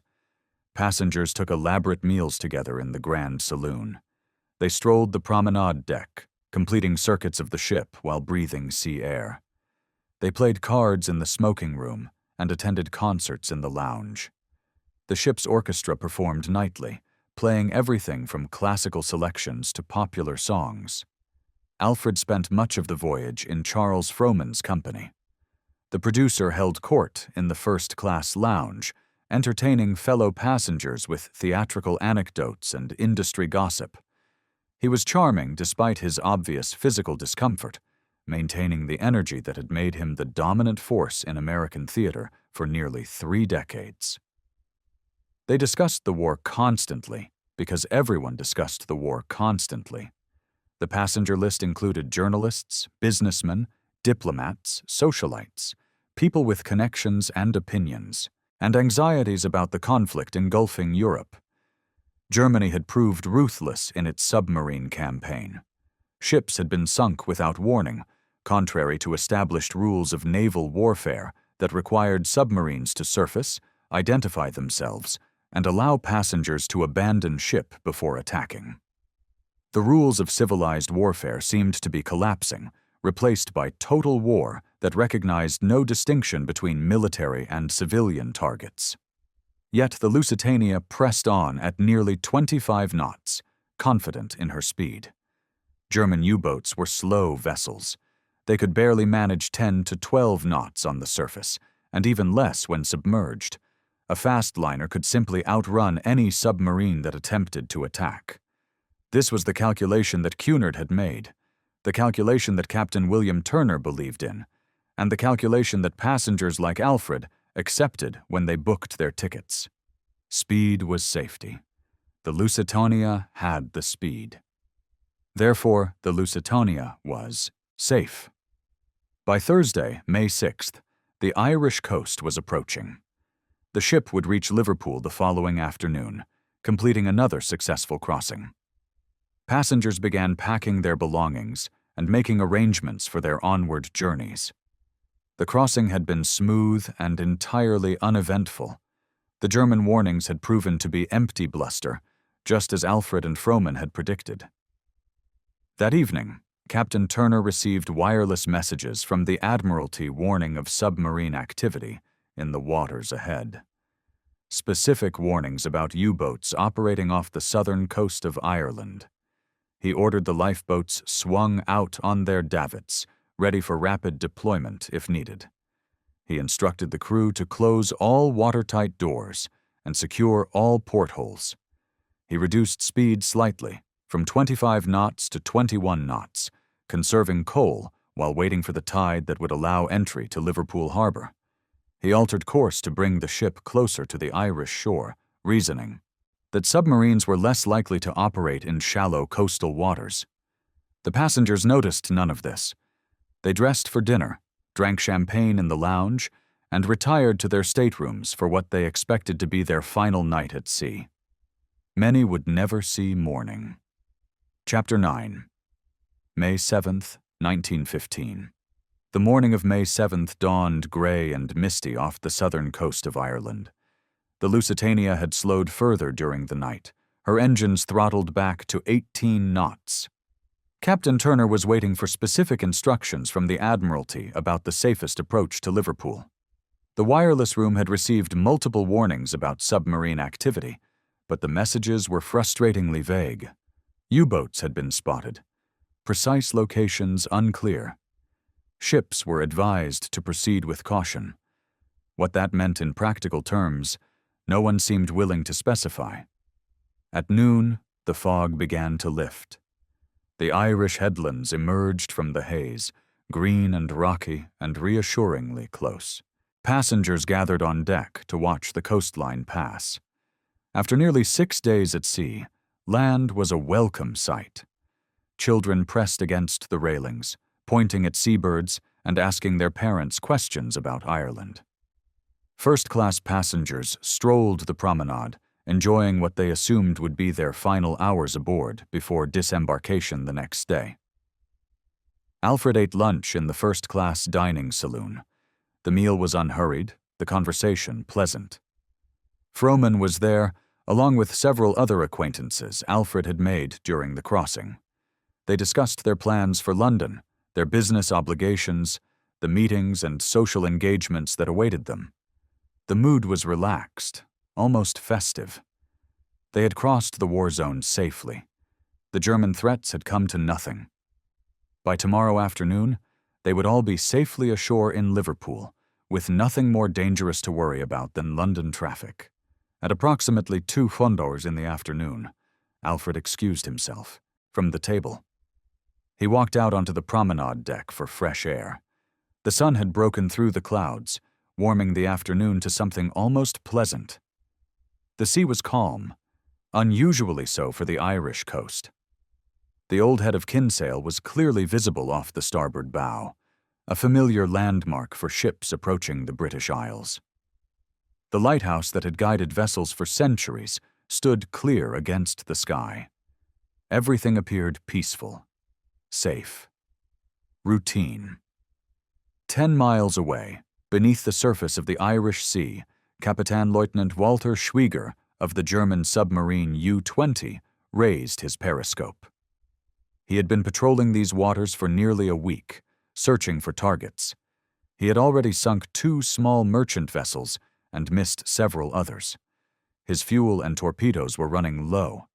He would need to return to base soon, whether he found additional targets or not. Then he saw her. The Lusitania appeared in his periscope lens, unmistakable against the afternoon sky. 4 massive funnels, a hull longer than any warship Germany possessed, the British flag flying from her mast. Schwieger did not hesitate.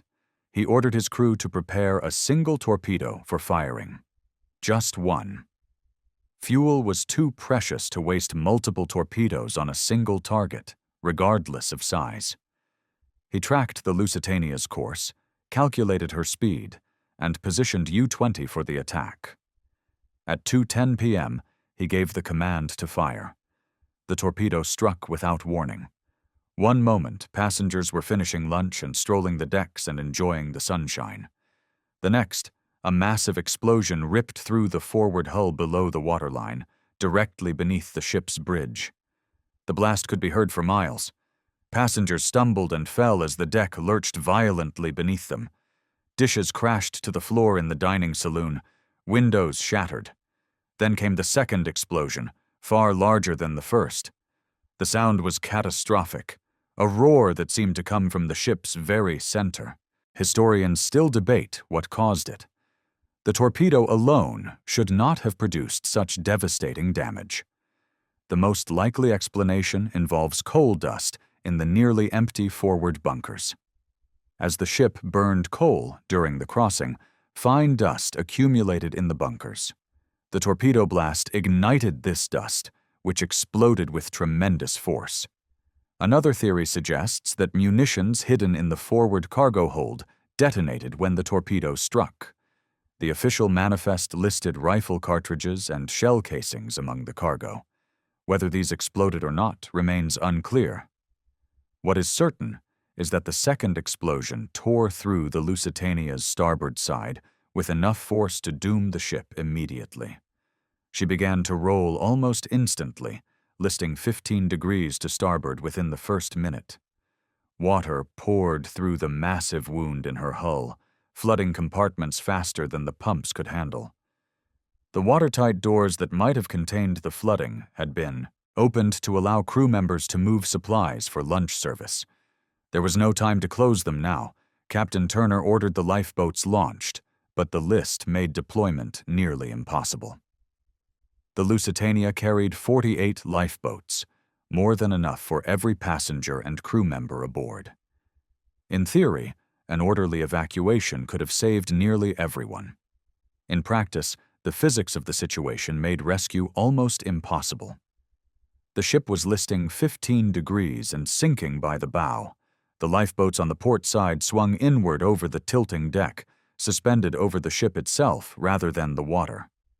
They could not be lowered without first swinging them back out over the rail, a maneuver that required multiple crew members and time that no one had. The lifeboats on the starboard side swung outward over the water, hanging too far from the ship's side for passengers to board safely. Crew members struggled with ropes and davits, trying to adjust the boats to the impossible angle. Passengers pushed toward any boat that seemed ready to lower, creating crowd pressure that made organized evacuation impossible. In the chaos, several boats were released before they were properly loaded or secured. They plunged into the sea and capsized immediately, spilling their occupants into the frigid Atlantic. Other boats were lowered with too many passengers aboard, their hulls so overloaded that they broke apart when they hit the water. Still others remained suspended against the ship's side, crew members unable to free them from the davits as the Lusitania continued her roll toward the sea.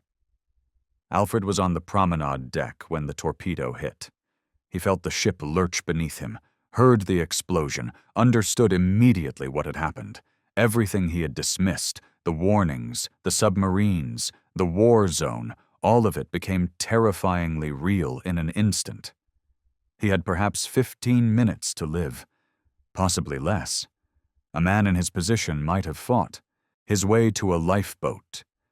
He had the strength, the physical presence, the social standing to demand a seat. First-class passengers were already pushing toward the boats, some invoking their ticket class as justification for priority. Alfred could have joined them. He was Alfred Gwynne Vanderbilt. His name alone could have secured him a place in any boat he chose. Instead, he went looking for children. Chapter 10. 18 minutes. Survivors would describe what they witnessed in those final moments with a consistency that leaves no room for doubt or embellishment. A tall man in a dark suit, moving through the crowds with strange calm. Not running, not shouting, not pushing. Simply walking from group to group, asking if anyone needed help, lifting small children in his arms, directing families toward the boats that still seemed functional. His voice was steady. His movements were deliberate. He appeared, one witness said, as if he were helping guests board a carriage at his country estate, rather than fleeing a sinking ship. He found his valet, Ronald Denyer, near the first-class entrance. Denyer was 23 years old, strong, clearly terrified but maintaining his composure. Alfred gave him an order that Denyer would repeat to journalists and historians for the rest of his life. "Find all the kiddies you can, boy. Not save yourself, not get to a lifeboat. Find the children." Together they worked through the tilting corridors and listing decks. The ship's angle was increasing by the minute, making movement difficult and balance precarious. They gathered children who had been separated from their parents in the chaos.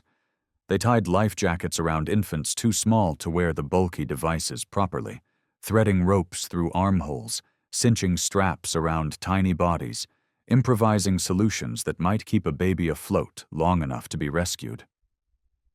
Alfred had no life jacket of his own.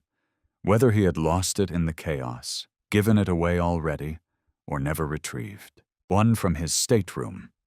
Witnesses disagree. What they agree on is that he was working without any personal protection. For a man who could swim, this would have been risky, but survivable. For Alfred, who had never learned to swim, who could not keep himself afloat in calm water for 30 seconds, it was a death sentence he had apparently accepted without discussion or hesitation. He encountered Alice Middleton on the tilting deck.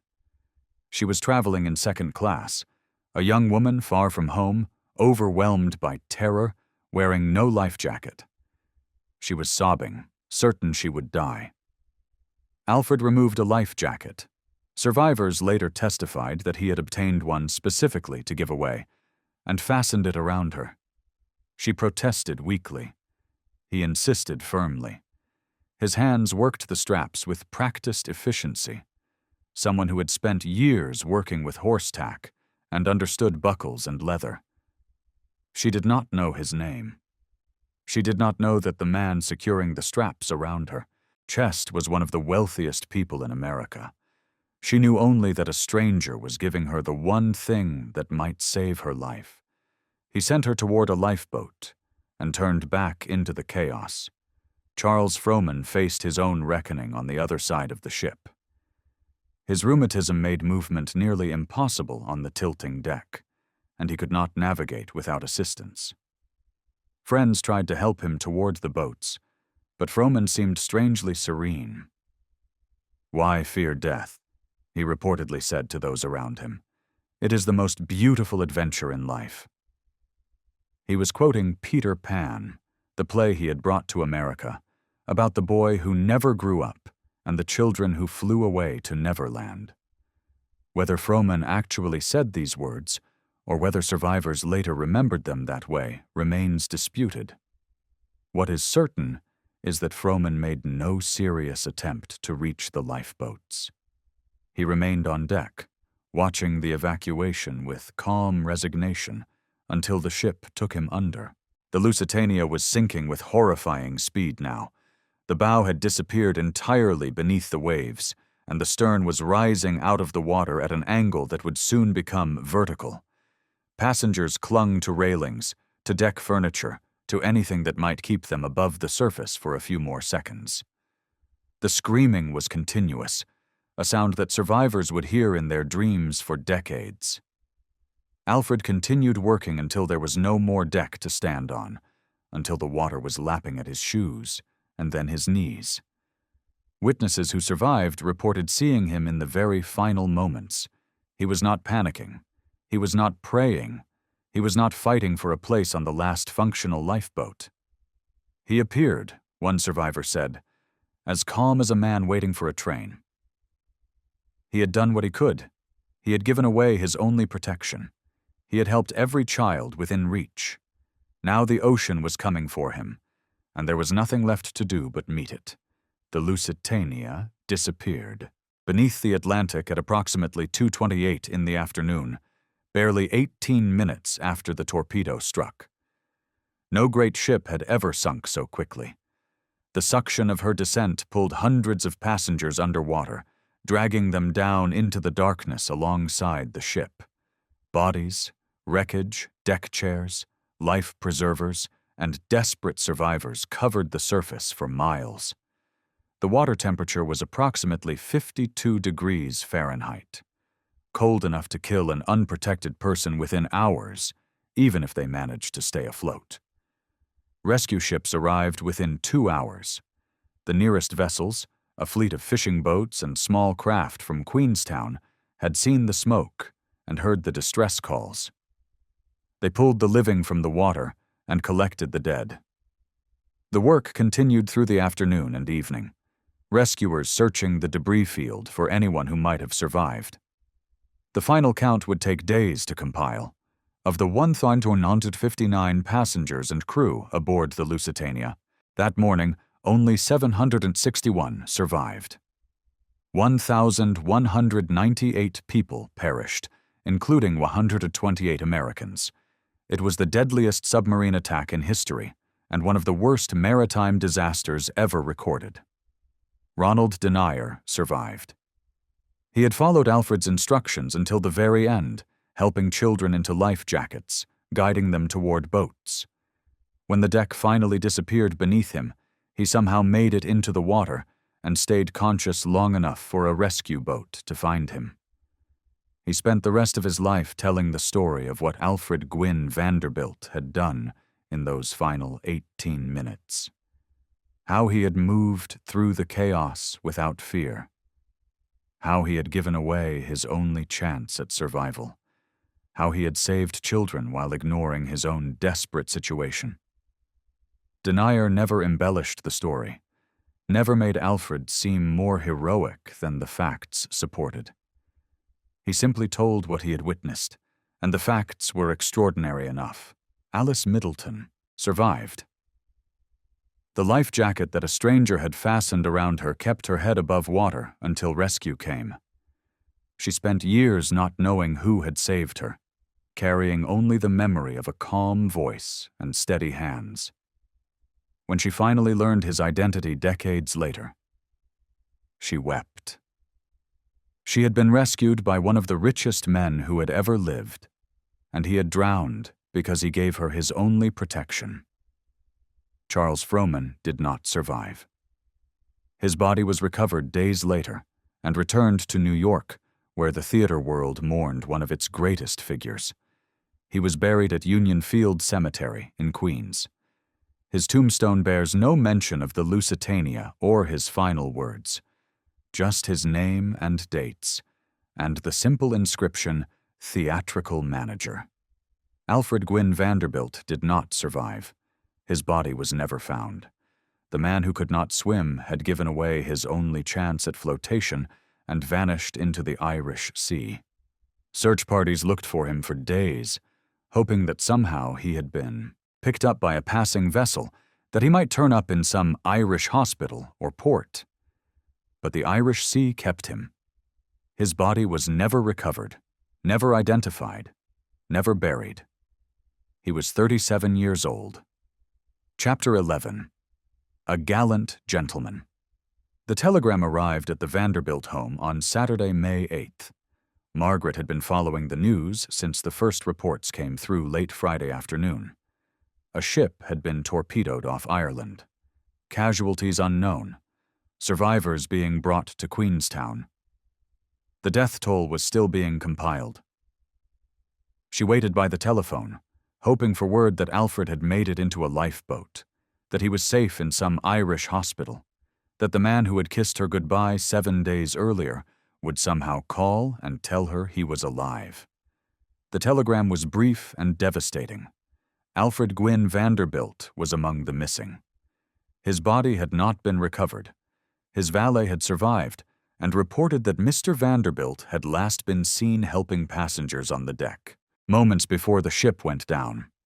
Given the circumstances of the sinking, the speed of the descent, the temperature of the water, his inability to swim, there was no realistic hope that he had survived. Margaret was 31 years old. She had been married to Alfred for 3.5 years, though it felt like much longer. She had 2 sons, ages 2 years and 8 months. She was now a widow, solely responsible for raising them and managing what remained of the fortune that had once seemed inexhaustible.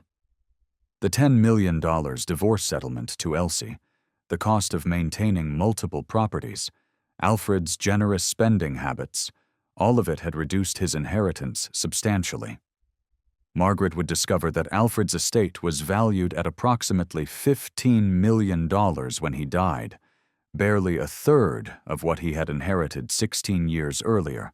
Still an enormous sum, still generational wealth, but a fraction of what the Vanderbilt name implied.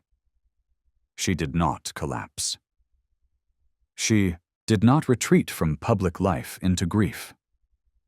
She did what the women of her generation had been trained to do. She endured. She made arrangements. She comforted her children. She began the process of adjusting to a future that looked nothing like what she had imagined 7 days earlier. In the weeks that followed, stories began to emerge from survivors.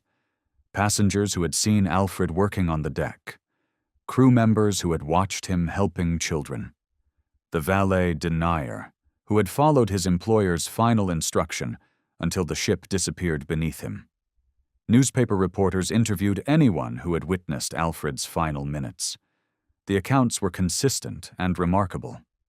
Alfred Gwynne Vanderbilt, the man the newspapers had called a playboy and a scandal, the man who had squandered his inheritance on horses and divorces, the man who had never accomplished anything of obvious significance, had spent his last 18 minutes on Earth saving strangers, specifically saving children.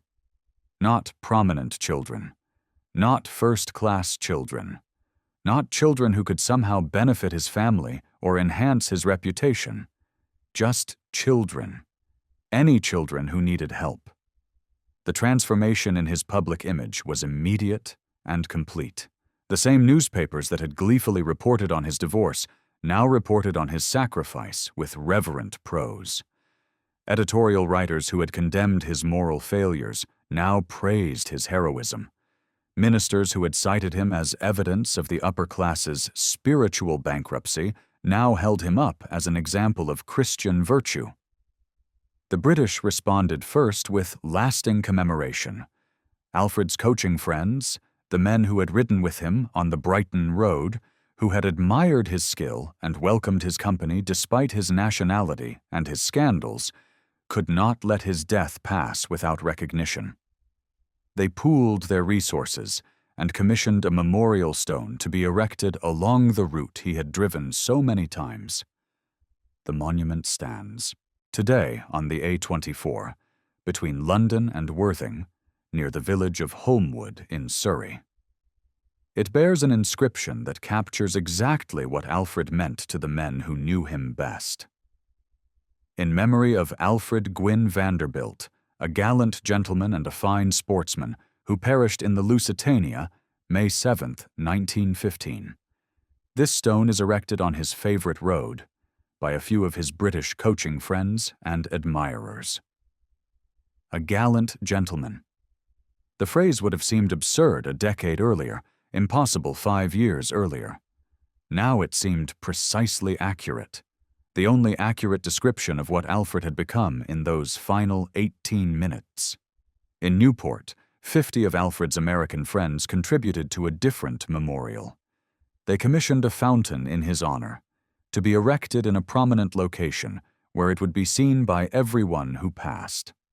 The fountain was dedicated on July 21, 1915, just 75 days after Alfred's death. The ceremony drew hundreds of people. Society figures who had known him, coaching enthusiasts who had admired him, strangers who simply wanted to pay respects to the man they had read about in the newspapers. The fountain still stands in Newport, though few visitors today understand its significance. The inscription has weathered over the decades, and the man it commemorates has faded from popular memory. Margaret made her own tribute, more private but perhaps more meaningful. She purchased an estate in Lenox, Massachusetts, and named it Holmwood after the English village where Alfred's British memorial stood. She would live there for decades, raising her sons alone, preserving her husband's memory, refusing to remarry despite numerous offers from men who saw a beautiful, wealthy widow and imagined opportunity. Whatever Alfred had been to the world, whatever mistakes he had made and scandals he had caused, he had been a good husband to her. Perhaps the only woman who had truly understood him. She would honor that for the rest of her life, which stretched another 45 years. The sons grew up in their father's shadow, carrying a name that meant both privilege and expectation. William Henry Vanderbilt III, Alfred's firstborn from his marriage to Elsie, was 13 when his father died. He had seen Alfred only intermittently during his childhood, shuttled between divorced parents who lived on different continents, but he carried the Vanderbilt name and the expectations that came with it. He attended Yale, graduated in 1922, and eventually entered politics. He served in the Rhode Island state legislature before being elected governor in 1938, at age 41.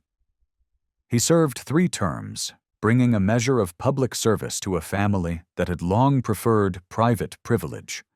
William Henry Vanderbilt III gave the family name something it had always lacked: a tradition of democratic leadership rather than dynastic wealth. Alfred Gwynne Vanderbilt Jr. was only 2 when his father perished. He had no memories of the man, only photographs and stories and the weight of a famous name. He was educated at Yale, like his father and half-brother before him. When World War II came, he joined the Navy and served with genuine distinction, earning the Silver Star for gallantry in action.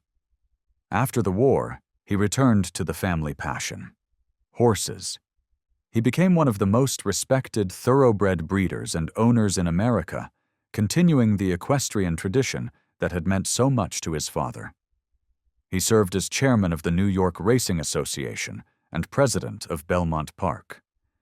He lived until 1999, dying at age 87, having spent his entire adult life connected to the sport his father had loved. George Washington Vanderbilt III, the youngest son, was barely 8 months old when the Lusitania went down. He grew into a man of scientific curiosity rather than sporting ambition. He funded archaeological expeditions to Peru and anthropological research across the Pacific. He served as a Navy officer during World War II, commanding a PT boat in the Pacific Theater. He used his inheritance to explore the natural world rather than the social one, living quietly and dying relatively young at age 59. 3 sons, 3 different paths. None of them squandered their inheritance. None of them made tabloid headlines for scandal or disgrace. None of them failed to live up to the Vanderbilt name the way their father had been accused of doing for most of his adult life. Whatever lessons Alfred's complicated life had taught, his children seemed to have learned them.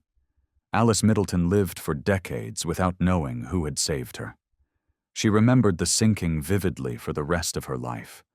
The terror, the chaos, the certainty that she would die. And she remembered the stranger who had fastened a life jacket around her and sent her toward the boats. She remembered his face, his calm voice, his steady hands. But she did not know his name. She had been too frightened to ask. And he had disappeared into the chaos before she could thank him. Sometime in the 1930s, nearly 20 years after the disaster, Alice encountered a man who had served as a steward on the Lusitania. They fell into conversation about that terrible day, as survivors often did when they found each other. The steward mentioned Alfred Gwynne Vanderbilt, the millionaire who had given away his life jacket despite being unable to swim. He showed her a photograph clipped from a newspaper. Alice recognized him immediately. The stranger who had saved her life, whose calm presence she had never forgotten, was one of the richest men who had ever lived. He had given her his only chance at survival without hesitation, without identifying himself, without expecting anything in return. She wept when she realized who he had been, what he had sacrificed, that she had lived the past 20 years only because Alfred Gwynne Vanderbilt had chosen her life over his own. The venture, Alfred's beloved coach, eventually made its way back to America. It crossed the Atlantic that Alfred himself could not cross again, shipped aboard a cargo vessel sometime in the 1920s. It came to rest at the Breakers in Newport, the mansion where Alfred had spent his childhood summers under his father's stern supervision. Today, visitors can see it displayed in the lower level, carefully preserved behind protective barriers. The dark red and black body that Alfred specified. The careful ironwork forged to his exact requirements. The seats where he and Godden rode together through the English countryside that Alfred loved more than any place on earth. The coach stands as a monument to the one thing Alfred did entirely on his own. The one achievement that had nothing to do with his inherited fortune. He became one of the finest amateur coachmen in England through dedication and skill, earning respect that money alone could never purchase. But the museum piece tells only part of the story. It cannot convey the sound of Godden's horn echoing across the Surrey hills. It cannot capture the faces of villagers gathered at crossroads to watch the American pass. It cannot explain why a man with unlimited resources found his greatest satisfaction in mastering something so utterly impractical, so divorced from profit or status. Alfred Gwynne Vanderbilt inherited a Congressional Gold Medal he had done nothing to earn. He spent years, perhaps his entire adult life, searching for something that might justify his existence. Something beyond money, beyond pleasure, beyond the accident of his birth. Something that would make him worthy of the medal his father had left him. He found it on a sinking ship in the Irish Sea, in the 18 minutes between the torpedo strike and his death. The newspapers had called him reckless. They had called him a playboy. They had called him a scandal. They had called him a disappointment to his family and a waste of his inheritance. They had called him everything except what he proved to be in those final moments. A gallant gentleman. A man who, when the moment came, when the choice was between his own life and the lives of strangers, chose without hesitation. The fortune he inherited was mostly gone by the time he died, spent on horses and houses, on divorce settlements and generous gifts, on a life lived without budget or restraint. But in his final 18 minutes, Alfred Gwynne Vanderbilt earned something that money could never buy. He earned the right to be remembered as someone who mattered, not because of what he inherited, because of what he gave away. Chapter 12. The Fortune That Vanished. The irony would have amused Alfred had he lived to see it. He died believing the Vanderbilt fortune was eternal, that the $42 million he inherited at 22 represented wealth so vast it could not possibly disappear, that his sons and grandsons would live as he had lived, cushioned by investments that generated money faster than anyone could spend it. He was wrong on every count. The unraveling began almost immediately after his death. The $10 million divorce settlement to Elsie had already depleted his holdings by nearly a quarter. The lavish expenditures on coaching, on horses, on properties scattered across 2 continents, these had consumed millions more. Alfred had lived as though the principal could never be touched, as though the interest alone would sustain his lifestyle indefinitely. He had been catastrophically optimistic. When the accountants tallied his estate in the months following the Lusitania disaster, they discovered something troubling. Alfred's fortune, which should have grown since his father's death, had instead contracted dramatically. After debts and obligations were settled, after properties were valued and investments assessed, the remaining estate was approximately $15 million, still substantial, still enough to rank among America's wealthy families, but barely a third of what he had inherited 16 years earlier. Margaret received her widow's portion. The boys were established in trust funds that would provide comfortable lives but not unlimited wealth. The great houses, the racing stables, the coaching equipment, all of it was liquidated or absorbed into other family holdings. Oakland Farm, with its magnificent riding ring, eventually became a naval training facility during World War I. The Fifth Avenue mansion that Alfred's father had built would be demolished in 1926, replaced by commercial buildings that generated rental income rather than representing Vanderbilt. Grandeur.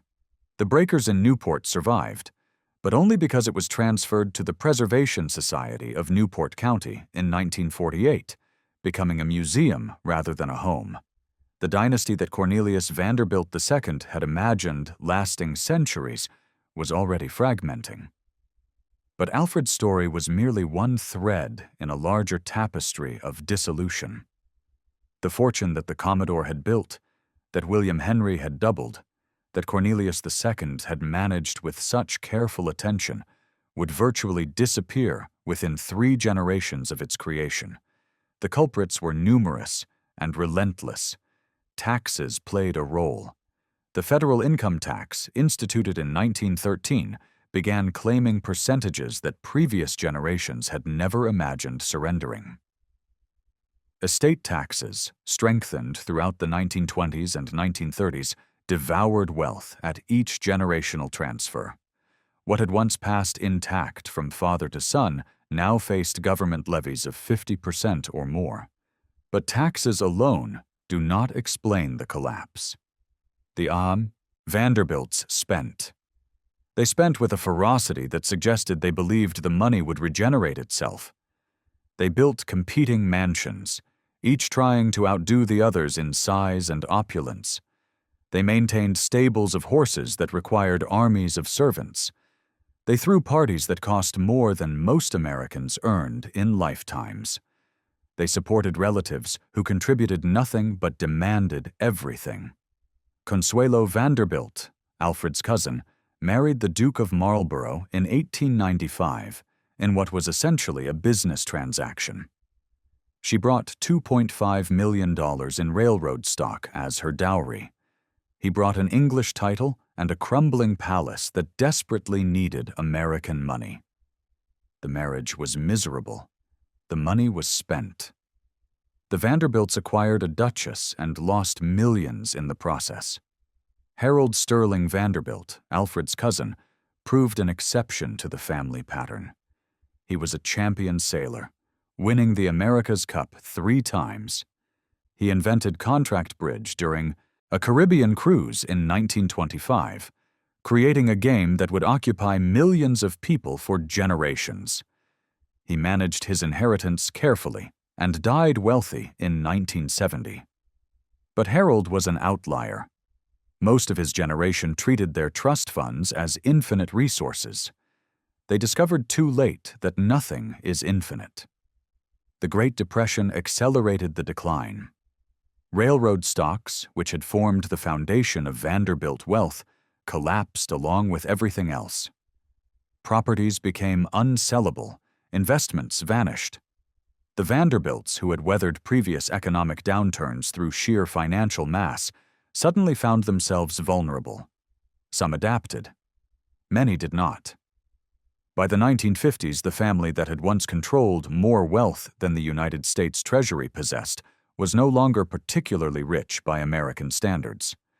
Gloria Vanderbilt, Alfred's great-niece, would become more famous for her designer jeans in the 1970s than for her inherited fortune. Anderson Cooper, her son, and Alfred's great-great-nephew, has stated publicly that he inherited nothing. That his mother spent or lost whatever remained of the Vanderbilt money decades ago. CNN pays Cooper's salary now, not railroad dividends, not trust fund distributions, an actual job with an actual paycheck. The Commodore, who died in 1877 with $100 million and an empire that seemed eternal, would have found this incomprehensible. Yet perhaps Alfred would have understood. He had spent his entire life learning that money could not purchase the things that actually mattered. Purpose, meaning, the respect of people whose judgment you valued. He had found those things only when he stopped relying on his inheritance and started building something with his own hands. Driving a coach down the Brighton Road, helping strangers on a sinking ship, acting with courage when courage was required.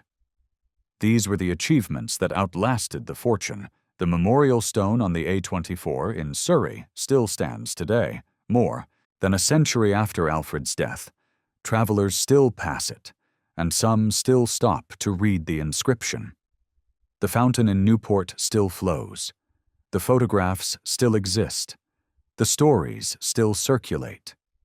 Alfred Gwynne Vanderbilt remains remembered, not because he was rich, but because he proved to be something far more valuable. The money is gone. The character remains.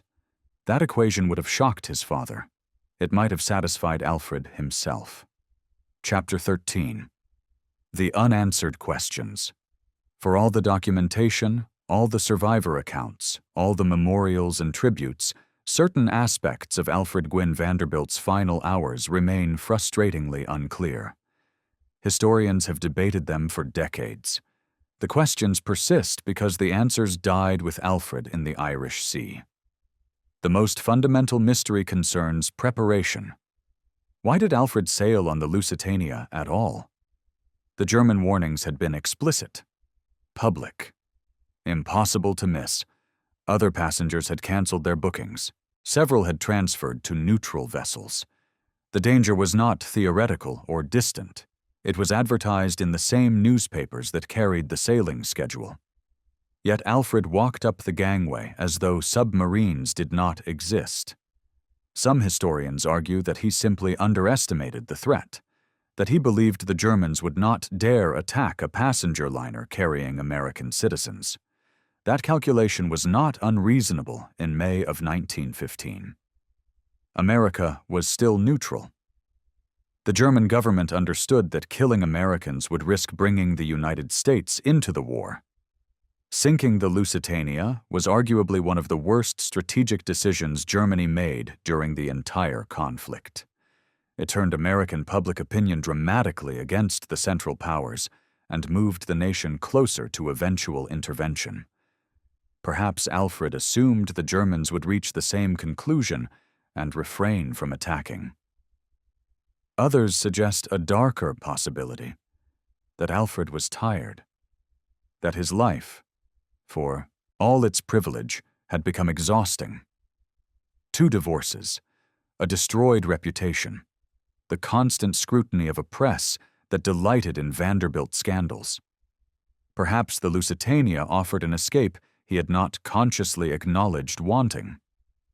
This interpretation feels unfair to a man who cannot defend himself. But the question persists.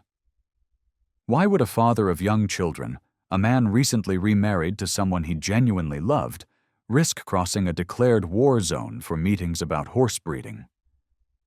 The second mystery concerns his actions during the sinking.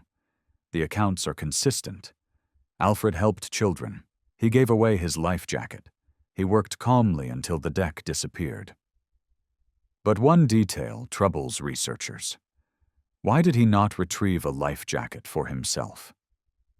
The Lusitania carried thousands of the devices. They were stored throughout the ship. Alfred had 18 minutes between the torpedo strike and the final plunge. He could have secured one. He chose not to. Or perhaps he tried and failed. Perhaps in the chaos, the storage compartments were inaccessible. Perhaps other passengers had already stripped them bare. Perhaps Alfred simply prioritized others until it was too late to help himself. We cannot know. What we can say with certainty is that Alfred Gwynne Vanderbilt, who had spent decades avoiding responsibility, spent his final moments assuming it completely. A third question haunts the historical record. What happened to his body? More than 750 victims of the Lusitania disaster were eventually recovered from the sea. Their remains were identified when possible and buried in mass graves in Ireland or returned to their families for private services. Alfred's body was never found. The Irish Sea claimed him entirely. Some victims were swept far from the wreck site by currents and simply never spotted by rescue vessels. Others sank to depths where recovery was impossible, given the technology of 1915. Some were consumed by marine life before retrieval teams could reach them. The ocean does not surrender all its dead. But Alfred's disappearance carries particular weight because of who he was. One of the wealthiest, most recognizable passengers aboard. His family had resources to fund extensive search operations. Rewards were offered. Yet nothing emerged. The man who had occupied so much physical space in life, who had owned mansions and estates, who had commanded teams of horses and the attention of society pages, vanished without leaving even a corpse to mourn over. Margaret never remarried. This fact invites speculation about her relationship with Alfred. Had she truly loved him? Or was she simply committed to preserving his memory for the sake of their sons? The historical evidence suggests genuine affection. Her letters, her choice to name her Massachusetts estate after the English village where his memorial stood, her decades of widowhood despite being young and wealthy enough to attract numerous suitors, all of it points to a woman who had found her match and refused to settle for less after losing him. She lived until 1960, 45 years beyond Alfred's death. She saw her sons grow to adulthood. She watched the Vanderbilt fortune continue its slow dissolution. She witnessed World War II, the rise of television, the space age. She carried Alfred's memory through all of it, never speaking extensively to journalists, never writing a memoir, never attempting to capitalize on her connection to one of the Lusitania's most famous victims. Her silence raises its own questions. What did she know about Alfred that history does not? What private truths did she protect? What complexity existed in their marriage that public records cannot capture?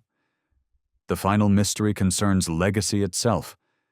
What should we make of Alfred Gwynne Vanderbilt, the playboy who became a hero, the wastrel who died saving strangers, the man who spent millions on pleasure and gave away his last chance at survival to a second-class passenger? He did not know. History prefers simple narratives.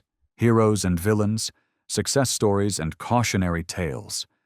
Alfred refuses to fit these categories. He was careless with money and careful with lives. He failed at 2 marriages, but succeeded at fatherhood. He contributed nothing to business or politics, but everything when courage was required. His father would have considered him a disappointment. The survivors of the Lusitania considered him a saint. Both assessments contain truth. Both miss something essential. Alfred Gwynne Vanderbilt was a man who spent 37 years searching for something worth doing and found it in the last 18 minutes of his life. Whether that constitutes tragedy or triumph remains a question each person must answer for themselves. Epilogue. What remained? The fortune that had seemed inexhaustible vanished faster than anyone imagined possible. Alfred had inherited $42 million in 1899. By the time he boarded the Lusitania in 1915, that sum had been reduced by half through divorces, gifts, the maintenance of vast properties, and the expensive passion for horses that consumed thousands of dollars monthly. After his death, the remaining capital was divided among his 3 sons and Margaret. The trusts that should have sustained generations proved inadequate for the lives his heirs chose to live. The great houses disappeared one by one. The Fifth Avenue mansion, that monument to Cornelius II's ambitions, was demolished in the 1920s. The wrecking ball reduced 154 rooms to rubble, replaced eventually by a department store. The breakers survived only because the family donated it to preservation societies. Oakland Farm, where Alfred had built the world's largest private riding ring, was subdivided and sold. The stables emptied. The coaches were scattered to museums and private collections. By the 1970s, when journalist Fortune Ryan investigated what had become of the Vanderbilt millions, he found 120 living descendants of the Commodore. Not one of them was wealthy by their great-grandfather's standards. The dynasty that had dominated American life for 3 generations had simply dissolved, victim to taxation, division, and the fundamental mathematics of inheritance. Each generation split the fortune among more heirs. Each heir spent more freely than the capital could sustain. Yet something persists beyond the money. The memorial stone along the A24 still stands, maintained by local volunteers who remember the American who loved their countryside. The fountain in Newport still flows. Margaret's estate at Homewood remained in the family until her death in 1960. These modest monuments outlasted the mansions and the millions. Perhaps Alfred understood something that his ancestors never grasped. Fortunes vanish, reputations crumble, but character, demonstrated in moments of crisis, becomes permanent. The Commodore built an empire through ruthlessness. His descendants preserved it through careful management. Alfred alone sacrificed it for something that could not be measured in dollars. 18 minutes of selfless action purchased a legacy that wealth never could. He remained, in the end, what those British coachmen had called him: a gallant gentleman. History asks nothing more.